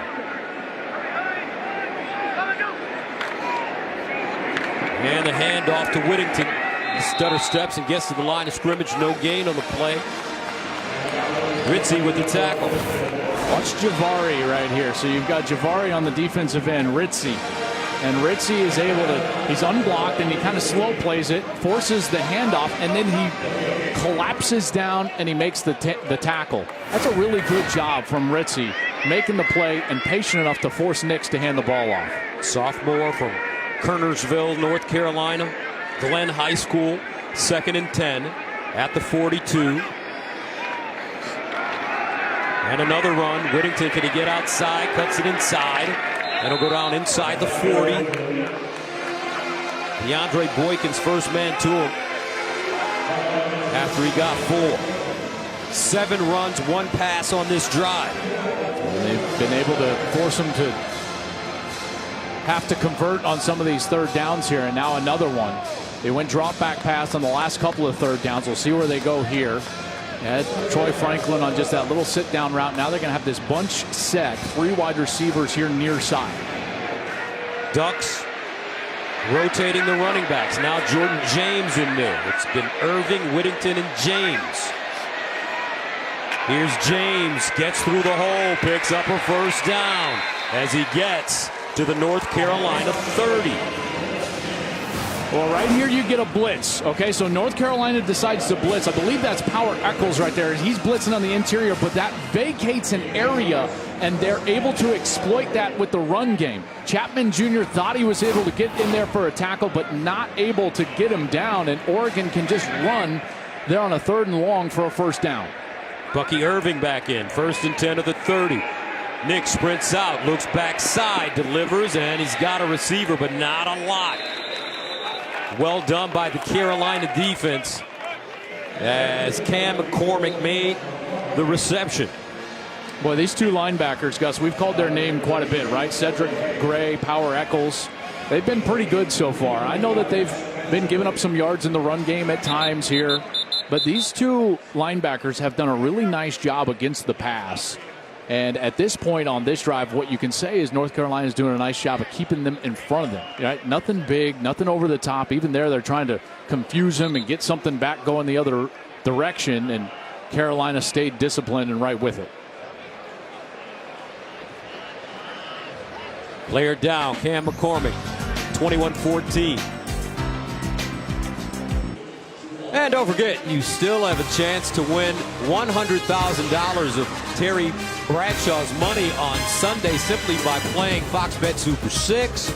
Players have already won over $1 million of Terry's money this NFL season. So download the Super 6 app on your phone and play for free.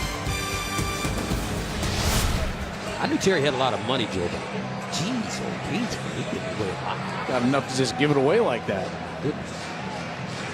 McCormick looks like he may have dislocated a finger. They pulled it out, and he's ready to get back on the field. 2nd down and 8.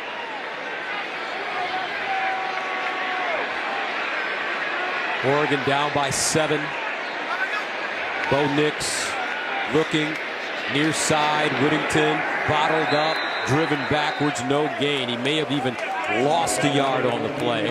This time it's Power Eccles who had the big-time interception in the first half and a 40-yard return to set up the go-ahead touchdown.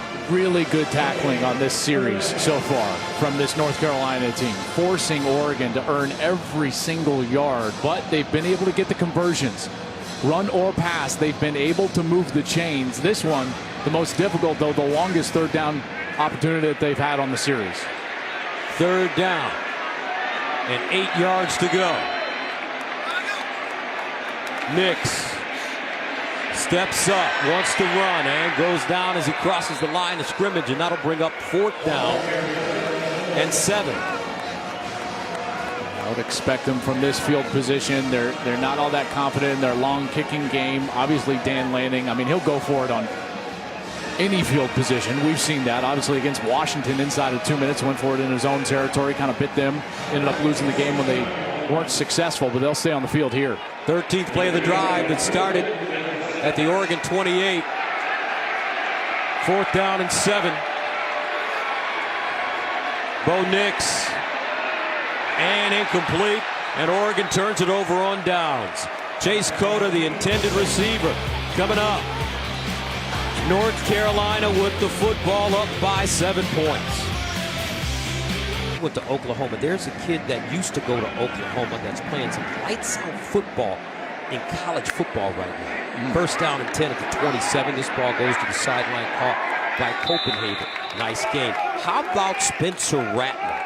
In the last 2 games for South Carolina, he beat Tennessee, threw for 438 on 30 of 37, 6 touchdowns, no picks. Then the next week against Clemson, 25 of 39, 360, 2 touchdowns, 2 interceptions.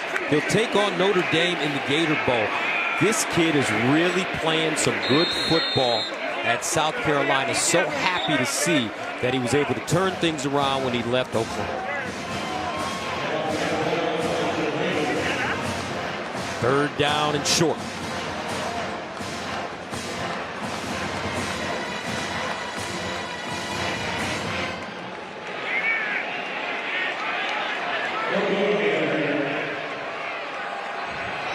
Tar Heels need 2 yards. Here's Green looking for the first down, and he has it as he submarines forward. That's a big pickup there. Elijah Green, told you about him earlier in the game. Guy's just worked his guts out coming into this bowl game. Over 500 yards on the ground. Catches it decently out of the backfield. He's a guy that hauled in 17 catches for over 100 yards during the course of the season. But you know, this offense is really about trying to, you got to keep your quarterback clean, and you got to do that by having some effective run game through the course of the game. Slow down the rush so that Drake May can get it loose. First down at the 39. May bounces out of the pocket, throws across his body. Nice catch. This time, it's Copenhagen with a 5-yard gain the hard way. I was going to say, is this the best 5-yard gain of the season so far? Look at that. Wow. Oh, my goodness. And then he's able to corral it and gets upended all the way head over heels for the 5-yard gain. He palmed it, brought it in, and picked up positive yardage. 2nd and 5 now. Thumbs up from his quarterback.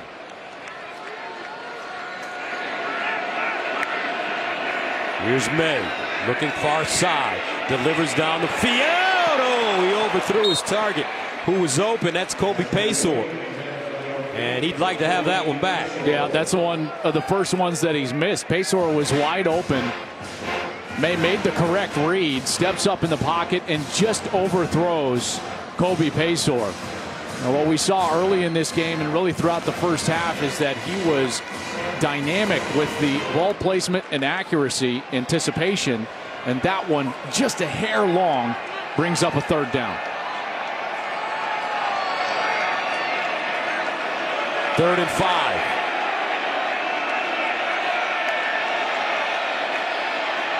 And he wants to run it and will not get there. This will be a loss on the play. Well done. Funa brings him down. Well, you're going to get the all-out blitz from Oregon right here, but what they do is that there are some of the guys that are engaging and then reading what the quarterback is doing. Dorless is one of those. For the second straight series, what we see is that Dorless engages, and then he's not in a full rush mode, but what he's doing is that he's reading the quarterback, and then he's there to get him when he's trying to break contain outside of the pocket. Kiernan ready to punt it away from the 27. Cota, the deep man. Here's Cota, lets it go over his head, takes a long bounce. And it looks like it'll be down inside the 1-yard line. Terrific special teams coverage by North Carolina. A 57-yard punt. Oregon will be pinned deep.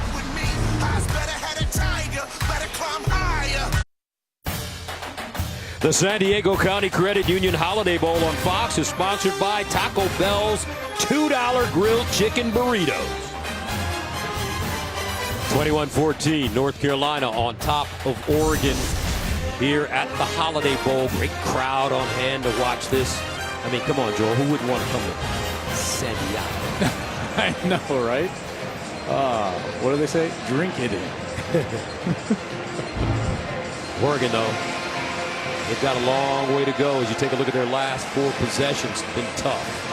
Yeah, they have. And that last one, I mean, 13 plays, nearly 7 minutes off the clock. And they don't get anything out of it, getting stopped on 4th down.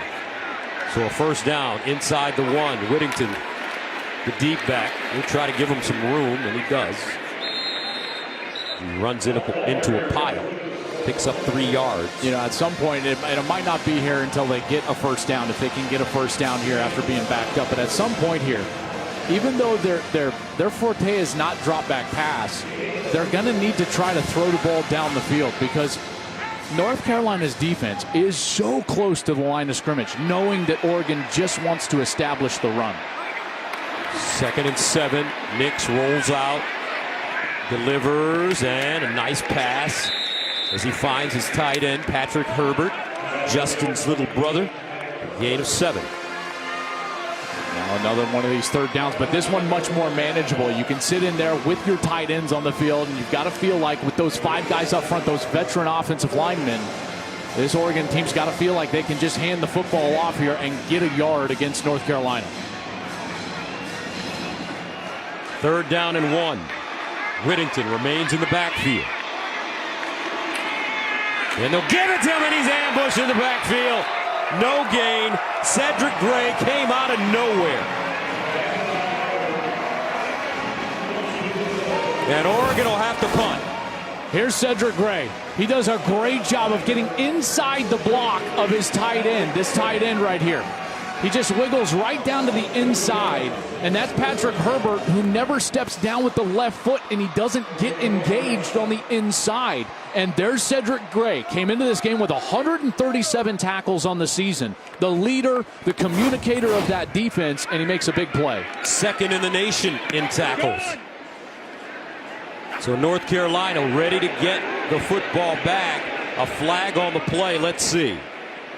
As it's down inside the 35.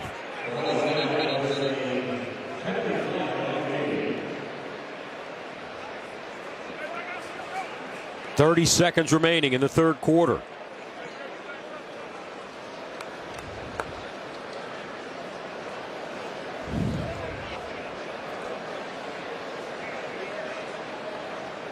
There was a ton of confusion going on the far side, on the sideline.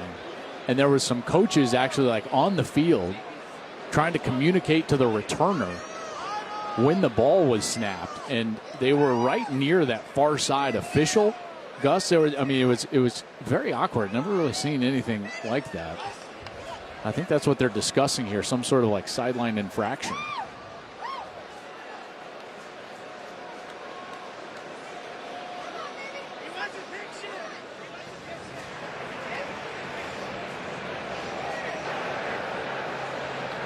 Illegal substitution.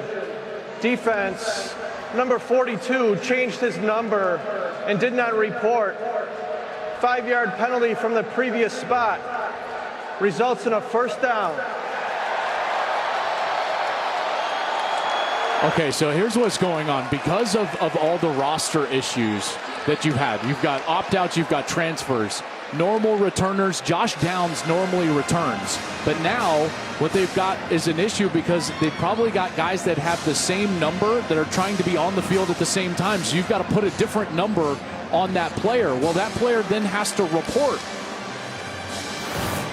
So see, this is clearly not his jersey. They just have a jersey and they just throw it over the new returner because he's got a double number. And now they're going to give a first down to Oregon because of that? I mean, where's the rule committee? Like, what are we doing? Ducks will take it. 1st and 10 of the 13, down by 7. 30 seconds remaining in the third quarter. Bucky Irving back in the game at running back. He can break one at any time. Here's Nix in trouble, and he'll just dump it out of bounds. Well, this North Carolina defense, they've gone to more man coverage in order to try to get guys down inside the run box. Keep talking about it, and Oregon's having a hard time getting them out of it. They're having a hard time running the football. They haven't gotten loose like they did early in the game, and I think this is when you got to feature the guy that got hot early, and Bucky Irving's in the game now, Gus, in the backfield. Second down from the 13-yard line. They'll pitch it to Bucky Irving, and he'll go out of bounds. 5-yard gain. Marcus Allen pushes him out of play. Talked to you earlier in the game about how Phil Longo is no longer there, the offensive coordinator for North Carolina. Well, Kenny Dillingham, he got the job at Arizona State, so now Drew Mehringer, he's trying to call the plays for this Oregon team, and again, just the whole rhythm can be tough with a new play caller after a break, and this Oregon offense just doesn't look like itself right now. 7-point game as we head to the fourth.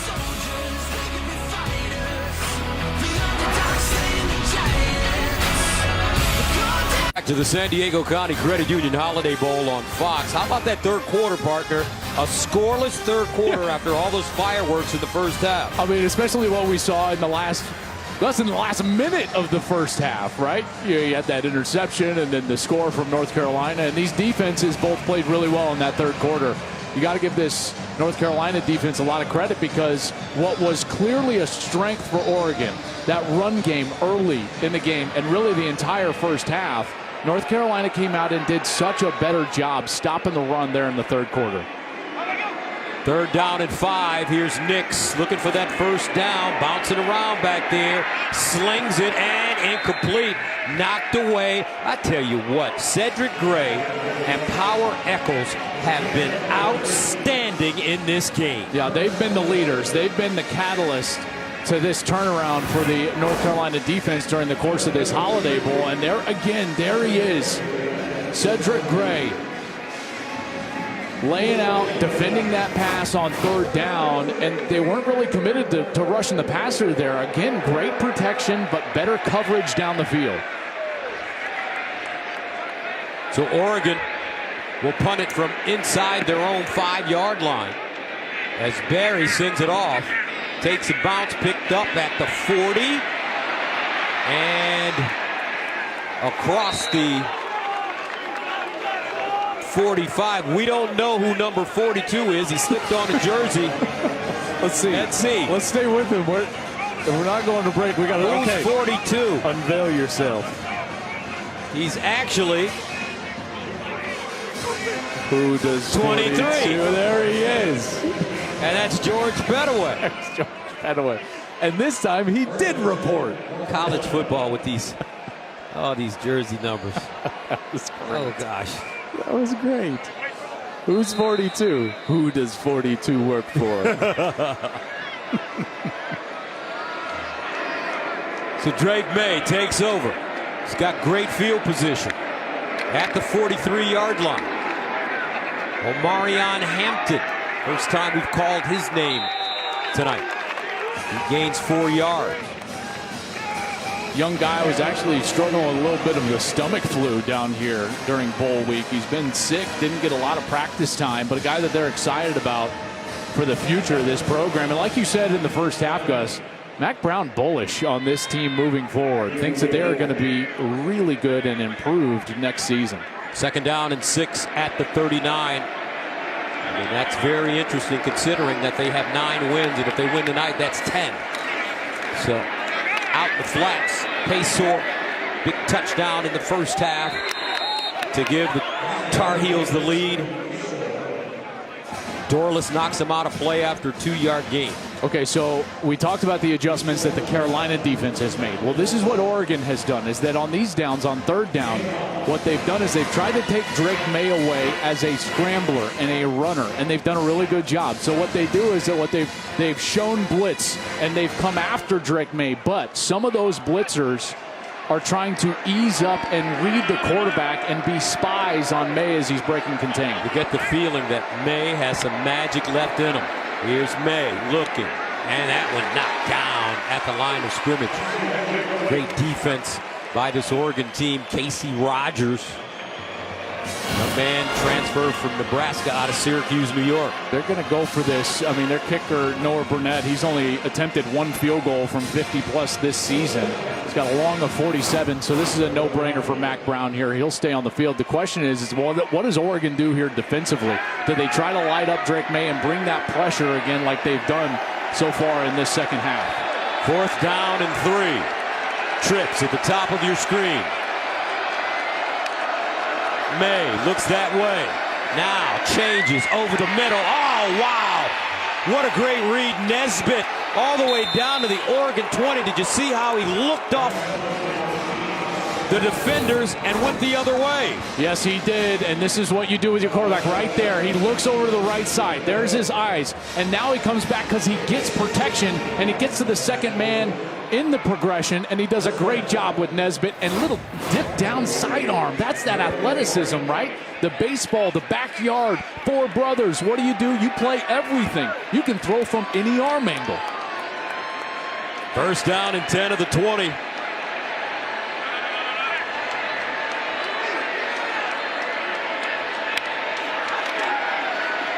Here's Hampton, and he will go nowhere. No gain. Triquez Bridges.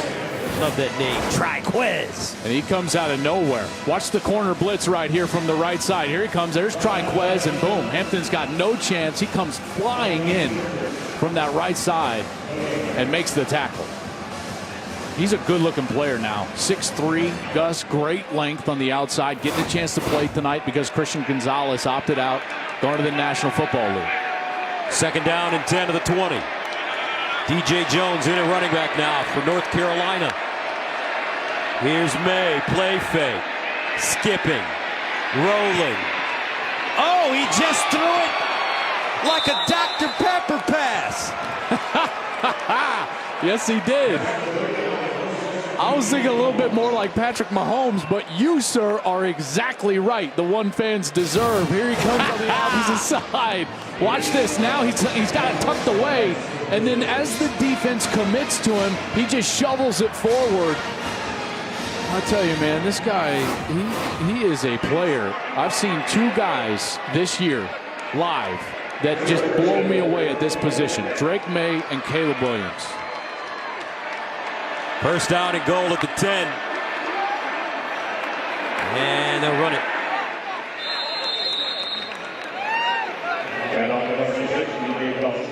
You also saw Bryce Young. I know. Uh-oh. He didn't blow you away. Well, no, listen, Bryce is great. Bryce might be and probably should be the first pick in the draft. These cats, though, like Caleb and Drake are kind of, they're a little bit different. You know, next year's class is a little different. And again, that's not a knock. Everyone's going to be like, oh, he's knocking this person. I'm not knocking anybody. These 2 guys, what they do outside the pocket, the way they're dynamic, they are a different breed. 2nd down and goal at the 9. May under pressure. May and wisely just throws it out of bounds. Pressure by Dorless and Taimani. You know, look at these guys that we've got coming back next year for potential Heisman candidates, right? Williams and May, I think, are going to be at the top of the list. Marvin Harrison Jr., you know how I feel about him. Bo Nix, Kate Klubnik, J.J. McCarthy, what he's done. And how about Michael Penix? I mean, we almost forget about what Michael Penix was able to do. He led the country throwing the football this year. Washington, they were a great team. Everybody knows what Washington is now. Indiana transfer. 3rd down and goal. Here's May and a timeout. Before the ball was snapped, timeout, North Carolina, their first of the half. We'll take a break. Drake May and the Tar Heels threatening. The San Diego County Credit Union Holiday Bowl on Fox is sponsored by San Diego County Credit Union. It's not big bank banking, it's better. And by Cerveza Dos Equis. Get a dose. Please drink responsibly. And look at some of the notable Holiday Bowl MVPs, which include Jim McMahon, Steve Young, Barry Sanders, Joey Harrington, and Marshawn Lynch. Is this young man the next one? Drake May. I do know Joey's watching. He was texting a little earlier, unhappy with a certain officiating decision on an interception. Joey, it was an unintentional kick. I don't know what to tell you. Joey Harrington, terrific, legendary Oregon Duck. 3rd down and goal. May decides to run it. May, can he get there? No. As he slung down, lost the ball, loose. And the officials are going to say he was down. Casey Rogers grabbed him by the neck. I mean, he's tackled awkwardly as Rogers brings him down here. Not a horse collar, good no call there, but yes, see that elbow, he's got control when that elbow hits, and that's what causes him to lose control there. And they're going to go for a field goal here. Interesting. I thought that they would stay on the field here. Maybe it was the fact that May was a bit slow to get up that they're going to send the field goal kicker on the field. But now there's only about 10 to snap it. This one will be from 19 yards away. Should be an automatic for Noah Burnett.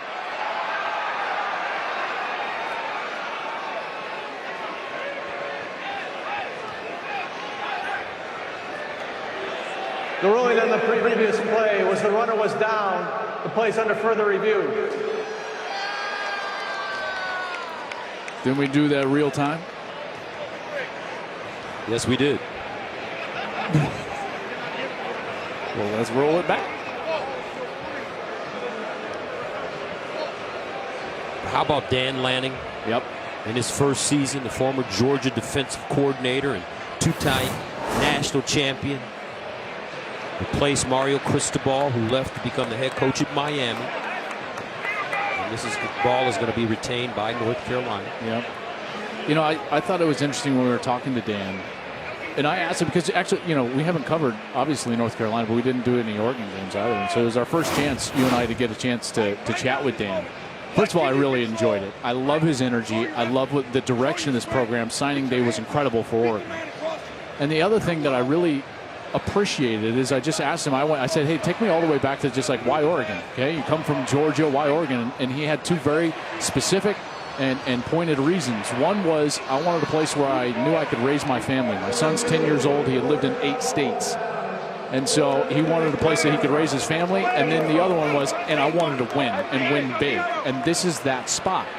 I see myself in Eugene. My family likes Eugene, and I can win big here.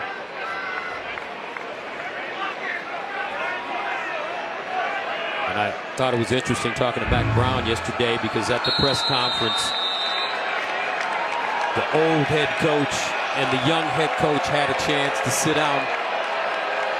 And Mac Brown gave him some words of wisdom. Burnett from 19.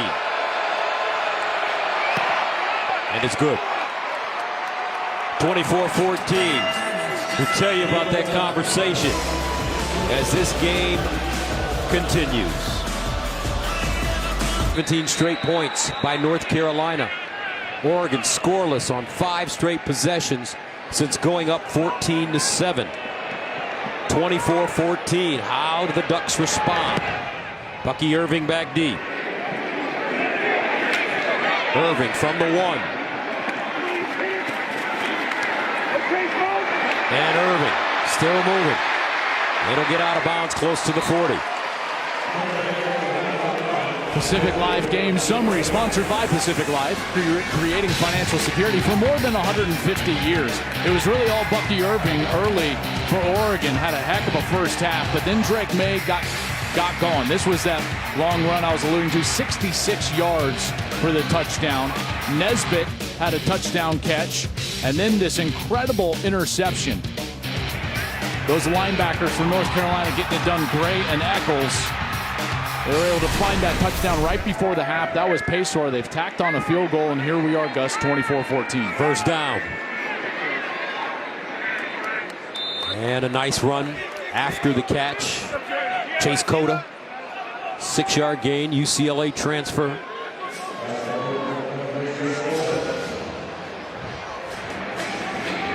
Second and 4.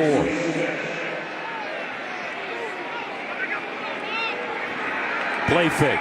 Nix winds up, throws the deep ball. Sideline, incomplete, but a flag. Troy Franklin, the intended receiver, and Legend Cavazos will be called for the PI. This is what I was talking about. Oregon just needed to take a shot down the field, trying to get North Carolina off. Interference. Defense number 6. 15-yard penalty. Automatic first down. And Legend Cavazos just never turns around. Again, if he goes back and plays the ball, you can get away with a little contact, but not like that. You can't just Superman your chest right into his face mask before the ball arrives. Always going to be a flag. Good call by Oregon there. And benefited by a bit of an underthrow right there from Nix. Ducks with the football at the North Carolina 40. First down. And Nix to throw it again. Winds up, finds his man, and it's Chase Cota. Cota down at the 10. Biggers with the stop. That's a 28-yard gain. And I love what they're doing here. They're running big, deep clear outs, so they clear everybody out. Then Cota comes underneath that clear out, and it's a good heavy play action, and Nix is able to step into it and create a completion. Cota coming off a career-high 9 catches against Oregon State. And it's Bucky Irving picking his way forward and picks up 4. Kamen Rucker with the tackle. This is more of what we saw early in the game, isn't it, partner? Like the good tempo. Nix, good decision there. Going for that trophy in the back of the end zone. Got to get some points here, down 10 in the fourth quarter. Second down and goal. At the Carolina 6. Jordan James checks in. He weighs 210. Nix running that way. Nix on the move in the corner. Touchdown, Oregon. Chris Hudson.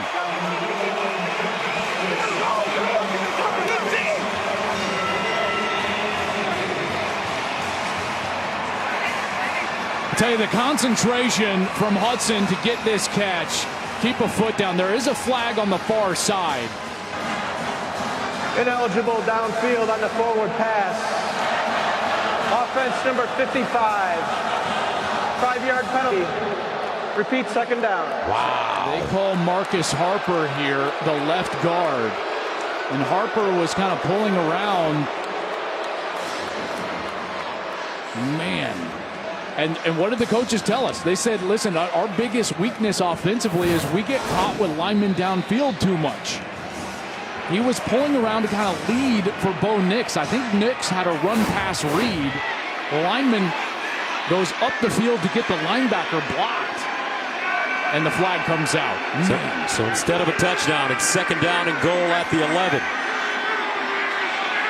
Can Nix do it again? Looking. Underneath route. Ball caught. Chris Hudson. Inside the 10. You know, they've got a bit of a mismatch here. You know, Legend Cavazos, he gets beat on that touchdown, gets called back. He got beat and had the PI before that on this series, and Hudson is feeling a little bit. There's the matchup, both of them on the top of the screen up there. There you go. There's Hudson. And there's Cavazos. 3rd down and goal at the 6-yard line. Remember, Bucky Irving, great catching the ball out of the backfield. Here's Bo Nix, guns it! Touchdown, Oregon! Troy Franklin.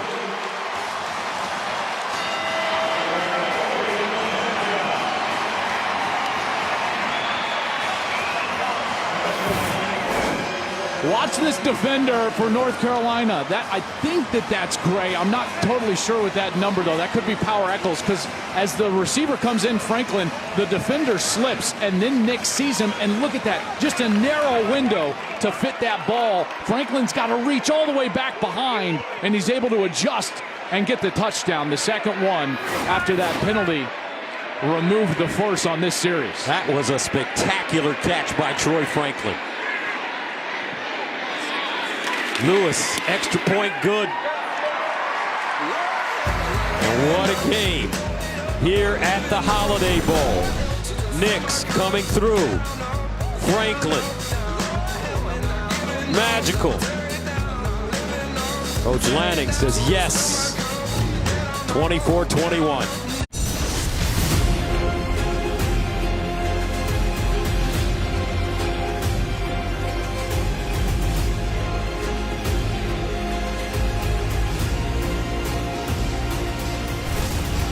We're all set for a dramatic finish here at the Holiday Bowl. 24-21. North Carolina with the lead.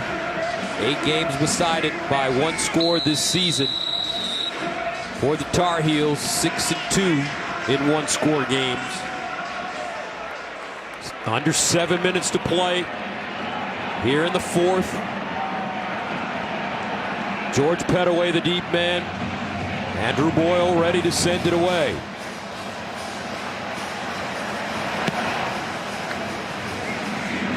This one fielded at the 5-yard line by Pettaway. Pettaway with a huge lane. Pettaway still moving. A flag on the play, however. At the 44, Andrew Boyle, the kicker, with the tackle.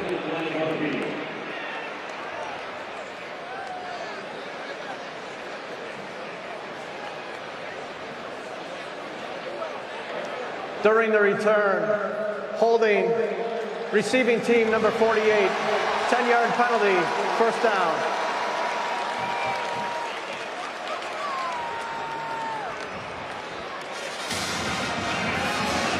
They'll back that one up.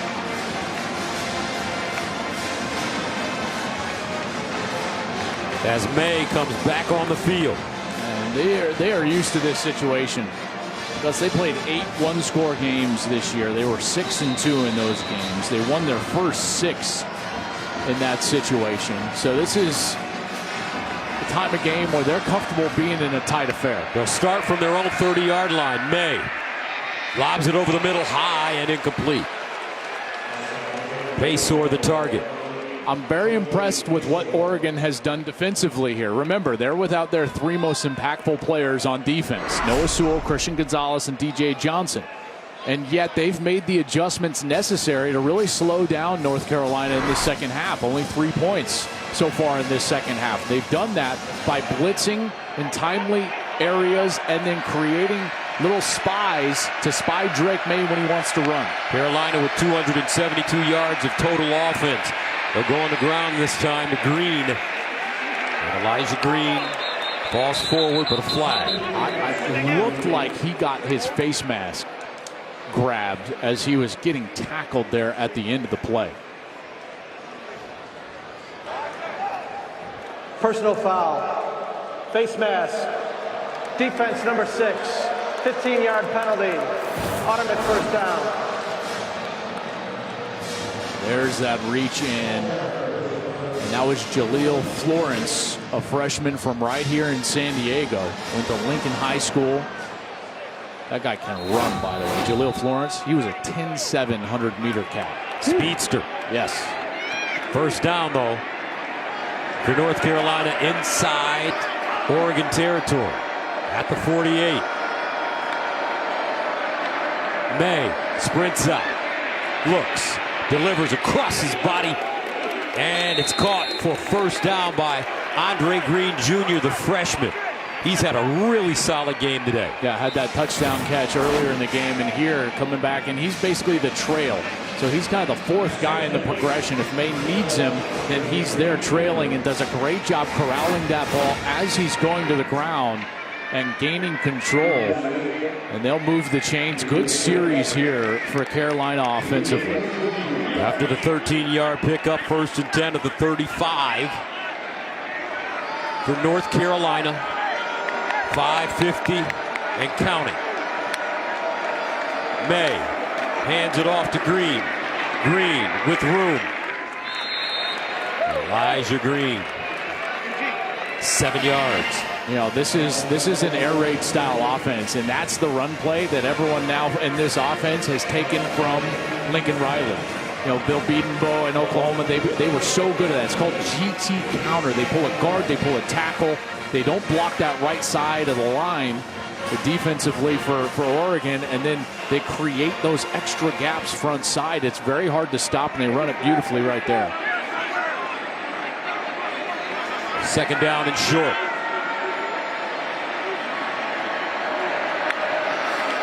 May gives it up again to Green.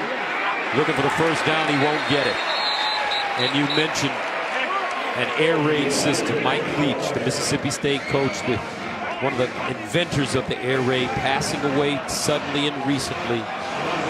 Rest in peace, coach. And so many people have said so many great things about Coach Leach. There's no doubt, and he's impacted the game in such a positive way, and so many lives have been improved because of him. And this sneak from Drake May, Gus, needed to get all the way to the 25. I don't think it did, and it will be 4th down. Just no push from that offensive line. Great job by Oregon. Watch right here as they win the line of scrimmage, and then May has got to try to get outside and try to find the lane. But there you see Casey Rogers grabbing that left ankle before he can get moving, and now it's a 4th down for North Carolina. 4th and 1. May, 6'4", 220. Needs this 1st down. They're going to push him forward. And it looks like he'll get it. Every sneak, now that the rule is different, now that you can push your quarterback like that, every single sneak should be accompanied by someone directly behind the quarterback. That was Kamari Morales. He's pushing Drake May. Listen, J.J. Watt, who, by the way, is going to retire, and boy, what a great career you had. He even tweeted out, it's like, you can't stop a sneak. Like, the defense is just hard to do. They did it on the previous snap. They didn't have the push from behind. That time, Morales comes in on the motion. Just really difficult to stop. 1st down for North Carolina at the Oregon 24. Elijah Green, and he'll be tackled for a loss. Terrific pursuit, led by Mace Funa, a loss of 2. And Oregon's going to try to save those timeouts. Now we got 3:13 here, down 3.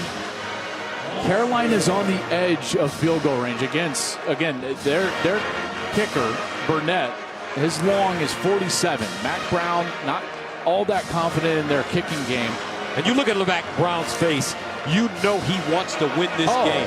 One thing he talked to us about yesterday was he's got to deal with losing better. Even after all these years, he still can't take it.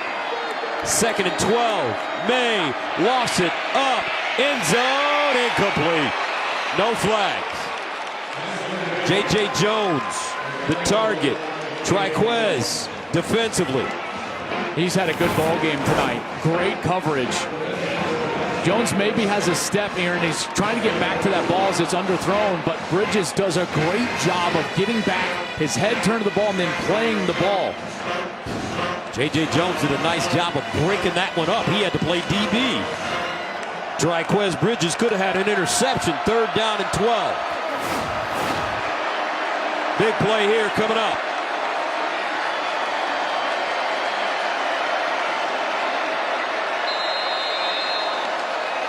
Timeout, North Carolina, their 2nd of the half. So North Carolina calls a timeout. Mac Brown wanting to talk it over with his group. 2 minutes and 39 seconds remaining in regulation. Back after this.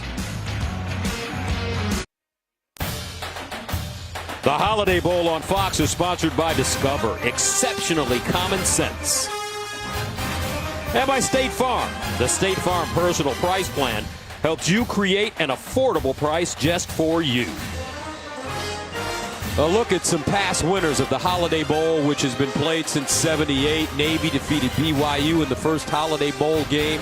Iowa defeated USC in the last Holiday Bowl game played in 2019. Oregon is 2 wins in 3 previous Holiday Bowl appearances. There's the Holiday Bowl trophy. And this one is coming down to the wire, 24-21. North Carolina on top of Oregon, 3rd down and 12 at the 27 for Drake May. Oregon showing blitz. They back out of it. May looking. May underneath and incomplete. That'll bring up 4th down and 12. Morales, the intended receiver. What do they do now? Well, the fact that they didn't get any yardage, I think that he's going to try for the field goal here. It's just such a low percentage play to try to go for 4th and 12. This was Noah Burnett earlier today. Now, this was the opposite side of the field, and the footing on the opposite side of the field was a little bit more shaky. He pushed it right. This one will be from 44 yards away. 47 yards, his career long. Noah Burnett gets it away, and it's good. Right down Main Street for Noah Burnett. And Carolina takes a 27-21 lead. Good snap, great hold, and Burnett knocks it through.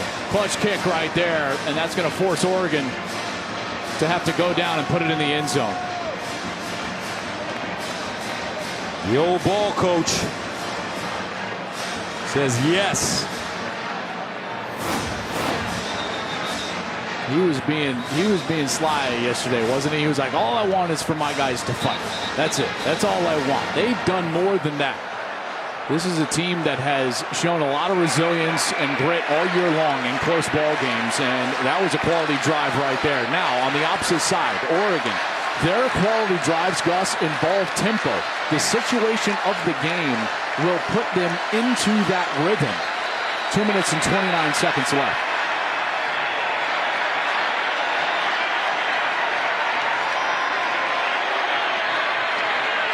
The winner of this game will record their 10th win of the season.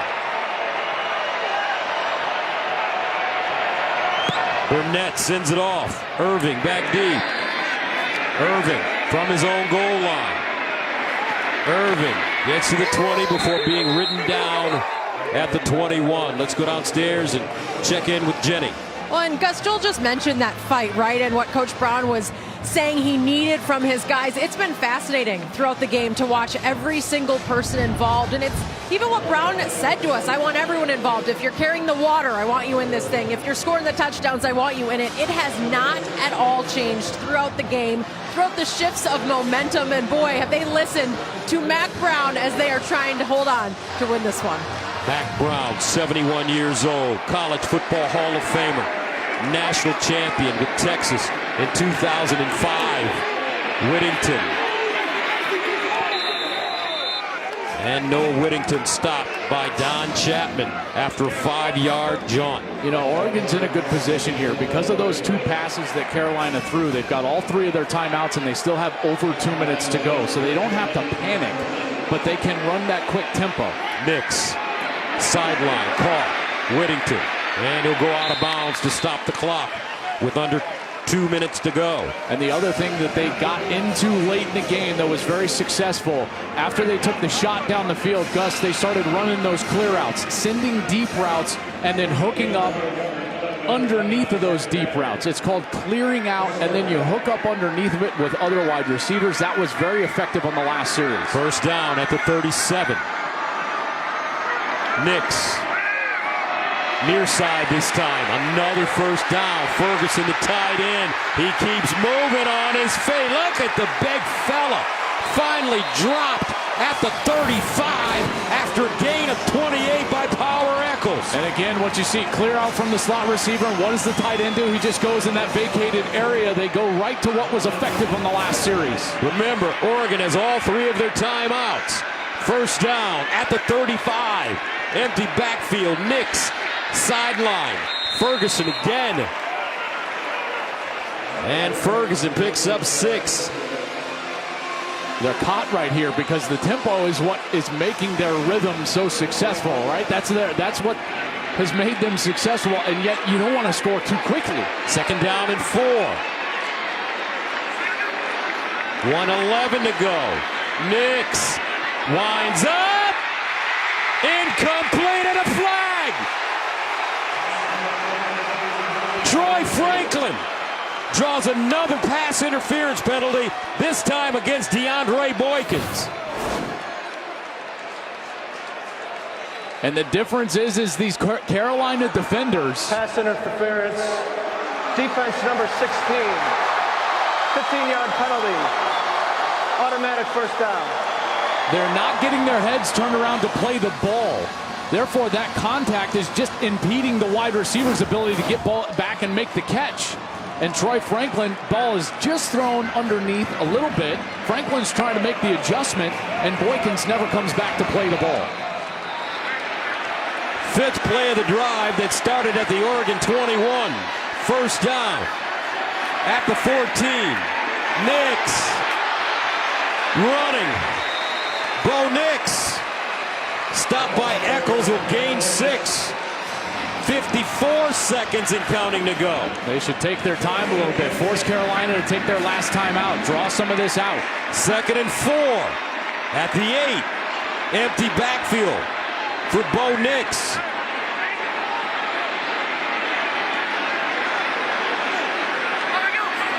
Nix looking. Corner. Incomplete. Troy Franklin the target. That brings up 3rd down and 4 at the 8-yard line. They've got plenty of time, Gus, because of the 3 timeouts. So that's why they can take their time if they need to. And Dan Lanning has done a nice job here managing the clock here late in the game. Now 3rd and 4, though, you've got a couple of plays to move the chains. You've got run at your disposal because of those 3 timeouts. Clock not necessarily a factor as of now. Can Carolina's defense, though, come up and make a play? North Carolina.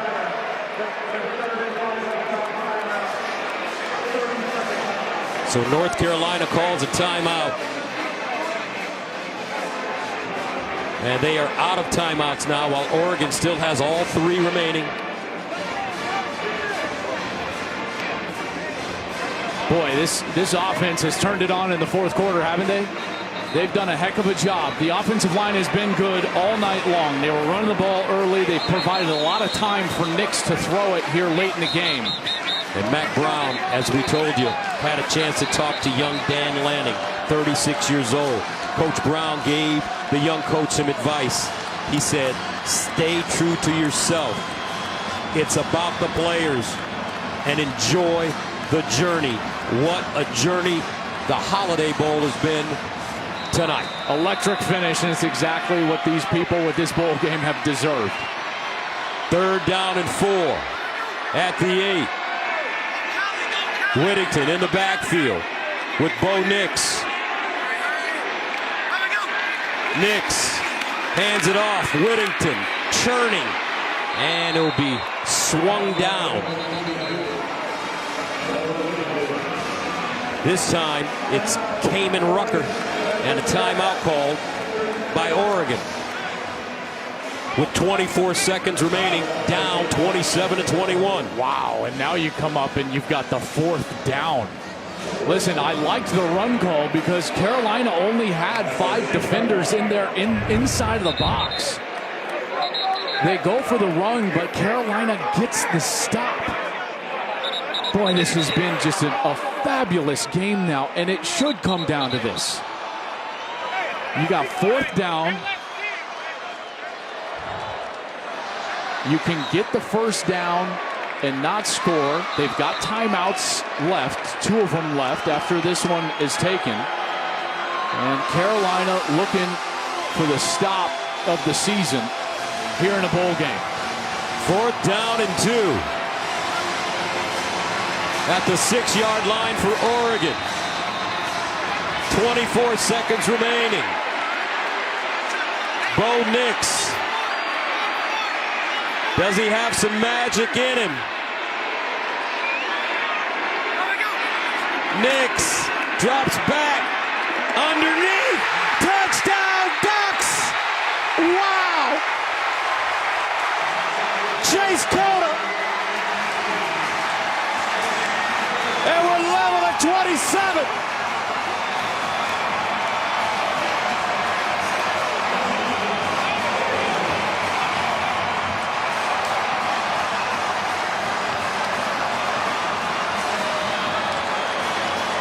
What a pass. Great route from Cota. And now the ever important extra point. Just an unbelievable The drive. ruling on the previous play was a catch and a touchdown. The play's under further review. Cota ran a brilliant route. And Nix had just enough time as Carolina blitzed and tried to get pressure in his face. So here's Cota on the opposite side. Okay, here he comes. He's going to come screaming across the formation. And watch as Nix just retreats enough as the blitz is in his face. And he sidearms this ball right there. He got the catch. And then he tries to turn across the goal line. Yup, just gets out of the way right there.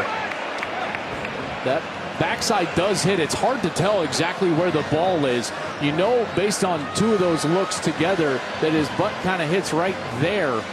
But it's tough to see the ball. I don't know if you can take this one off the board. And Dan Lanning celebrates with his quarterback, as he should. What a great couple of series here late in the game for Bo Nix and this Oregon offense. You think bowl games don't matter to these kids? Oh, and the coaches as well. They're still looking at it.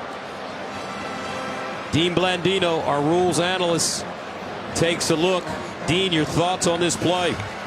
Yeah, the key here is where is the ball when Cota's right knee hits, and that's what they're looking at in the replay booth. They have access to all of our angles, and they're going to try to piece shots together. From what I've seen so far, I can't tell. After review, Let's hear the ruling on the field stands. Touchdown.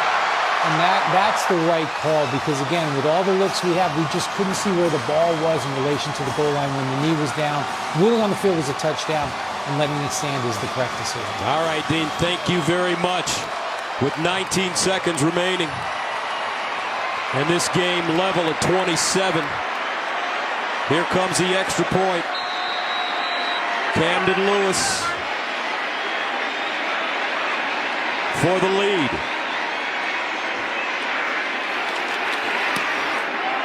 Oh! Off the upright! And good! He kissed it in! Unreal! Holy cow!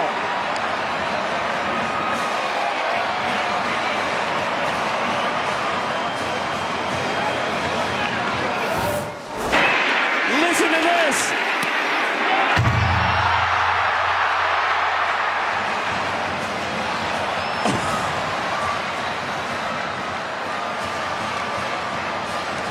You want to talk about your heart and your throat? Woo! If you're that kid, oh my goodness. The question is did it call glass? The ATM was open. Bank shot. Dan Lanning. Oh my goodness. What a game. What a game. Bo Nix will take it anyway. Boy, these last couple of series, that offense turned it on, didn't it? Yes. And Nix turned it on. And that's the leadership that Dan Lanning kept talking to us about. You know, he's been very accurate and efficient all year long. And when they needed it most, he played really well. Nix had 102 yards passing up until those last two drives. Then he's thrown for 103 yards and 2 touchdowns in just those 2 drives when they needed it most. Remember, George Pettaway has been terrific on kickoff returns this evening. Right up the middle. He almost broke one earlier. Number 23. He's returned one 54 yards and 46 yards. He'll kick this one short. DJ Jones. Jones knocked down at the 33 with 15 seconds remaining. Carolina out of timeouts. Drake May. How do you work this, Joel? Well, I mean, listen, they got it done in the first half, and they did it by just running seam routes, 4 vertical routes. I would assume that they would do something similar, but the difference is that the coverage is going to be vastly different from Oregon, and you can see it right now. They got 3 players all the way back, 22, 23 yards deep. No timeouts for the Tar Heels. May looking, and he's got the first down. Paysor.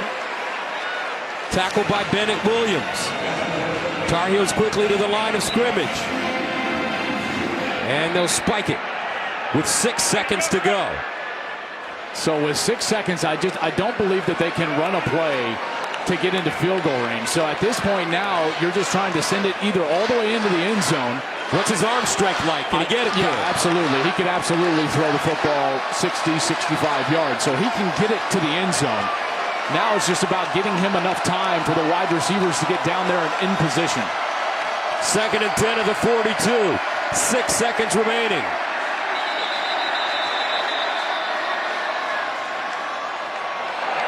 The previous play is under further review.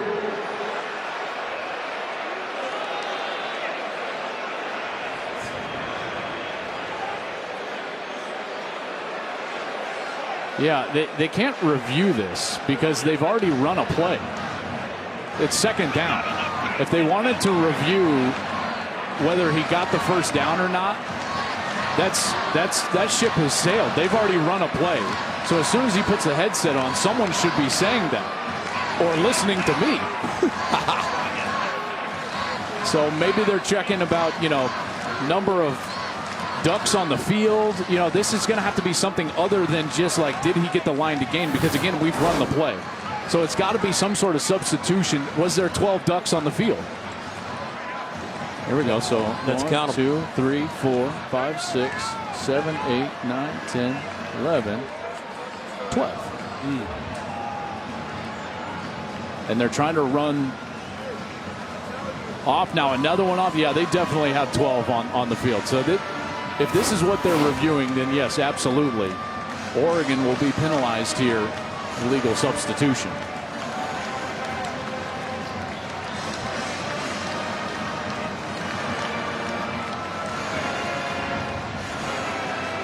So now they'll give them a 5-yard penalty, and the clock will start on the snap. That's what's important here, is that it's not going to be started by the official and start to run.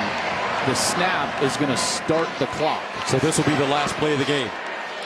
I believe so, yes. Again, because they just can't. They can't get. I mean, I guess you could try to throw it. There's no reason to throw an out route. What's the difference for Drake May and throwing it 50 yards and 55 yards? So they're going to have to heave it into the end zone. I guess the only thing is that gives you a little bit of room. Like maybe you can get an out route in 5 seconds into somewhat of field goal range. Right, so you get 5 yards. It's going to be at the 47-yard line. He hasn't, Burnett's long is 47. You're not going to get there in 6 seconds. Maybe you'll try from 53, 54, maybe 55. You've got to get the ball to the 38. So at that point you can throw it. Yeah, you could throw an out route in 6 seconds and get the ball close to the 40-yard line, 39-yard line. So now this actually might change the strategy for North Carolina. If you can try to execute something in 4 or 5 seconds, and I mean quick, you can't hold the ball, you can't do anything, you could probably get a completion out of bounds and then set up for a career long for Noah Burnett. After review, On the first down play, illegal substitution. Defense, 12 players on the field. 5-yard penalty. Repeat first down. The clock will start on the snap.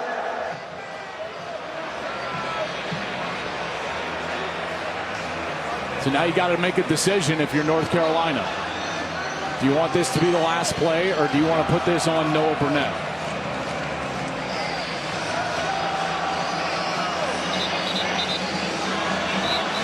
Because of that, Oregon needs to put a corner at about 10 yards on that short side of the field and sitting there not running deep, and they've got a corner over there. Smart defense here from Dan Lanning. Look at him up there. That's really smart. Drake May out of the shotgun. And a timeout called by Dan Lanning. Oregon, their skin of the half. 30-second timeout. Lanning, a defensive specialist, had a chance to see how North Carolina lined up. And timeouts remaining. Only one timeout now. No timeouts for North Carolina. You know, I was saying that about that corner alignment. That's so smart because you can't throw it to the wide side, Gus. That takes too much time. That's too long of a throw. So Lanning did something really brilliant. He took that option away from North Carolina. I'm not going to let you try to get a field goal on us here with just 6 seconds. So he sat a corner in a jam technique to try to take away that quick out to the short side of the field. We'll see if he does it again after the timeout. 6 seconds to go. You get the feeling that Carolina is going to try for the Hail Mary. Here's May to the sideline. Caught out of bounds. No time on the clock. Let's see, Paysour with the catch.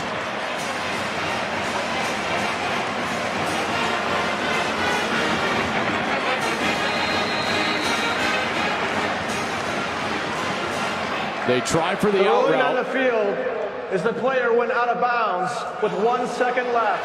Please adjust the game clock to 1 second.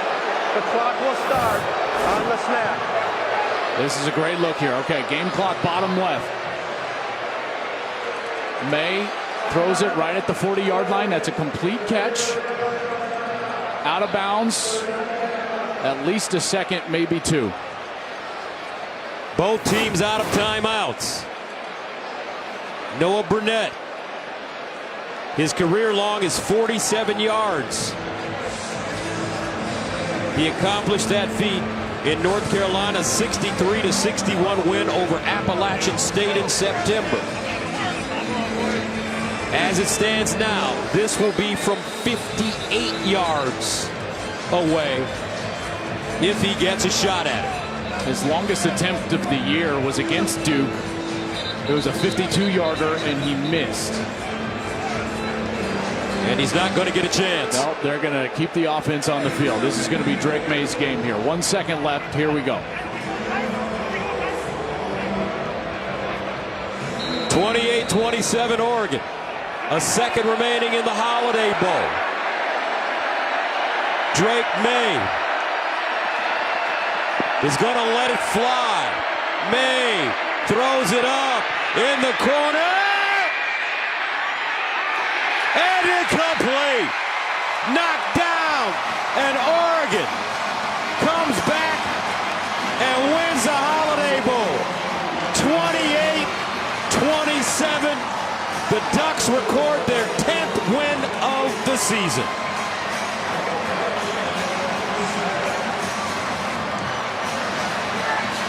That was a phenomenal college football game, partner, wasn't it?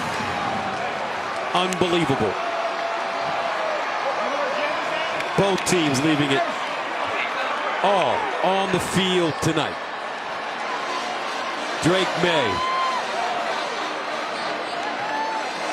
Bo Nix. Oregon now three-time Holiday Bowl winners.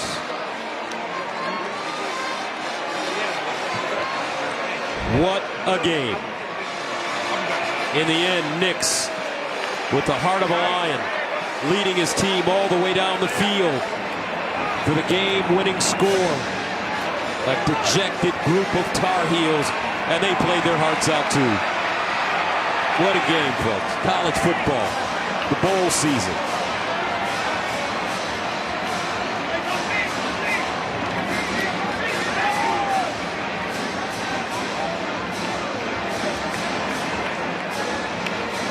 Oregon will end their season at 10-3.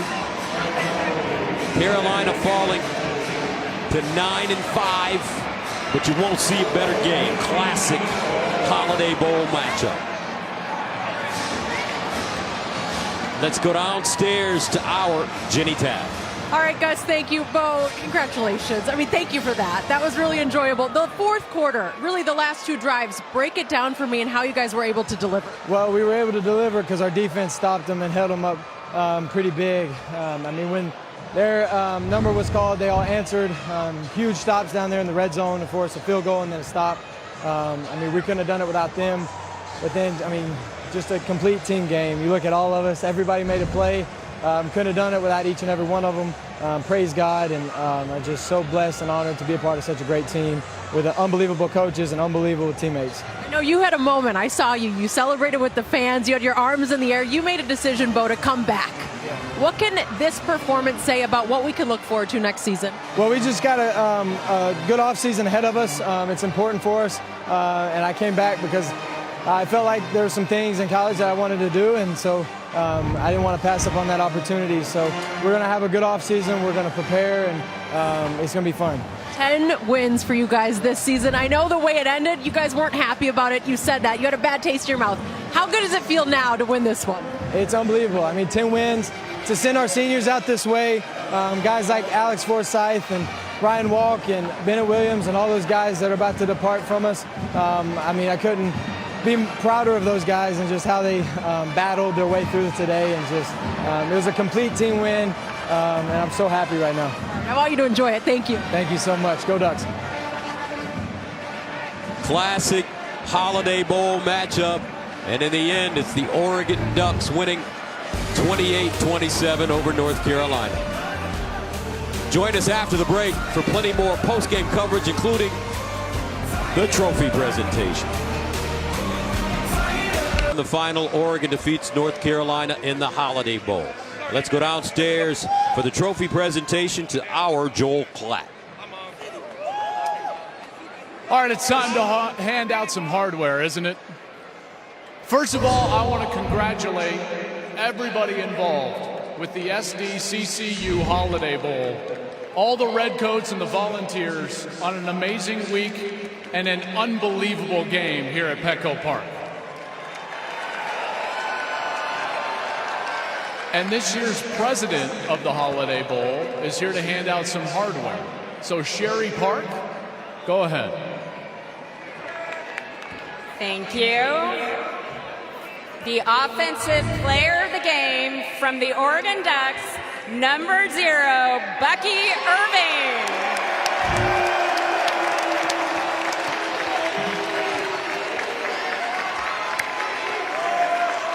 Bucky, come here, man.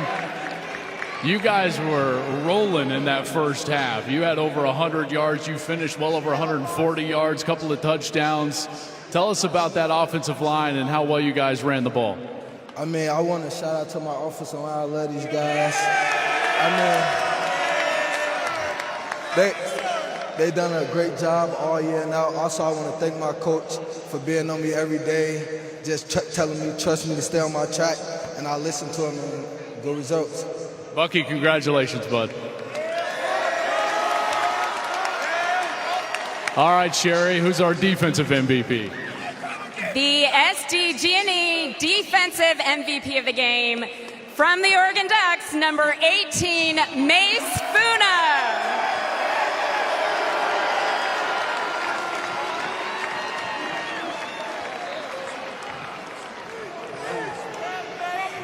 Mace, you guys didn't have your full complement out there, right? I mean, you were missing some guys, and yet, late in that game, you guys buckled down, made some great adjustments, and got the stops when you needed.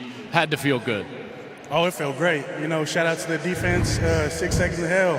That's what we do. We get to the ball and we get that dub. But shout out to everybody on the team, the whole staff, everybody that works in this whole thing. Is shout out to everybody. And Mace, you guys have talked all year long about the brotherhood and the togetherness of this group, and you said that it culminated here this week in San Diego for this bowl game. What can you tell us about your teammates?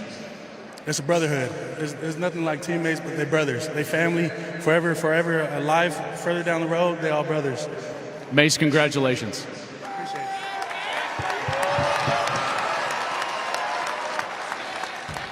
On behalf of all the Redcoats, it is my pleasure to present the 2022 SDCCU Holiday Bowl Championship Trophy to head coach Dan Lanning and the Oregon Ducks.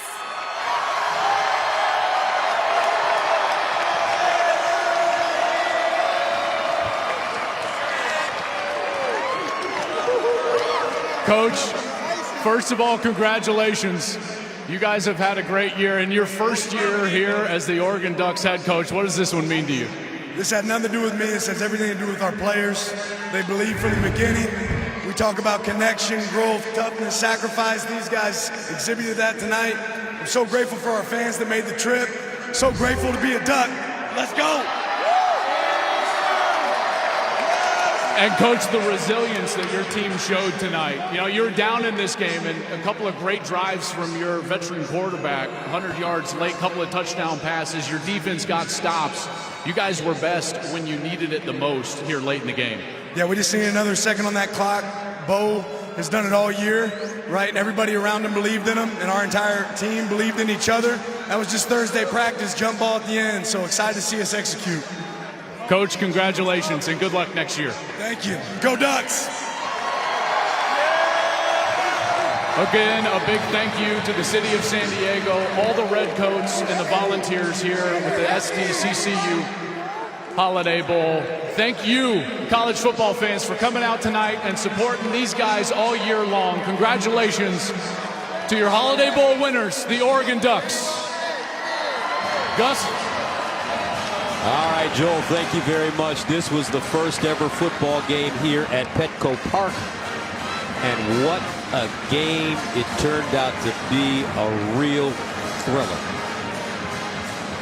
Sunday, it's a New Year's Day edition of the NFL on Fox as the Eagles try to clinch a division title when they take on Alvin Kamara and the Saints, or the Jets battle the Seahawks, with both teams looking to help their playoff, to keep their playoff hopes alive. The final score here at Petco: Oregon 28, North Carolina 27 in the Holiday Bowl. Thanks for joining us for the 2022 Holiday Bowl. For Joel Klatt, Jenny Taft, and our entire crew, this is Gus Johnson saying so long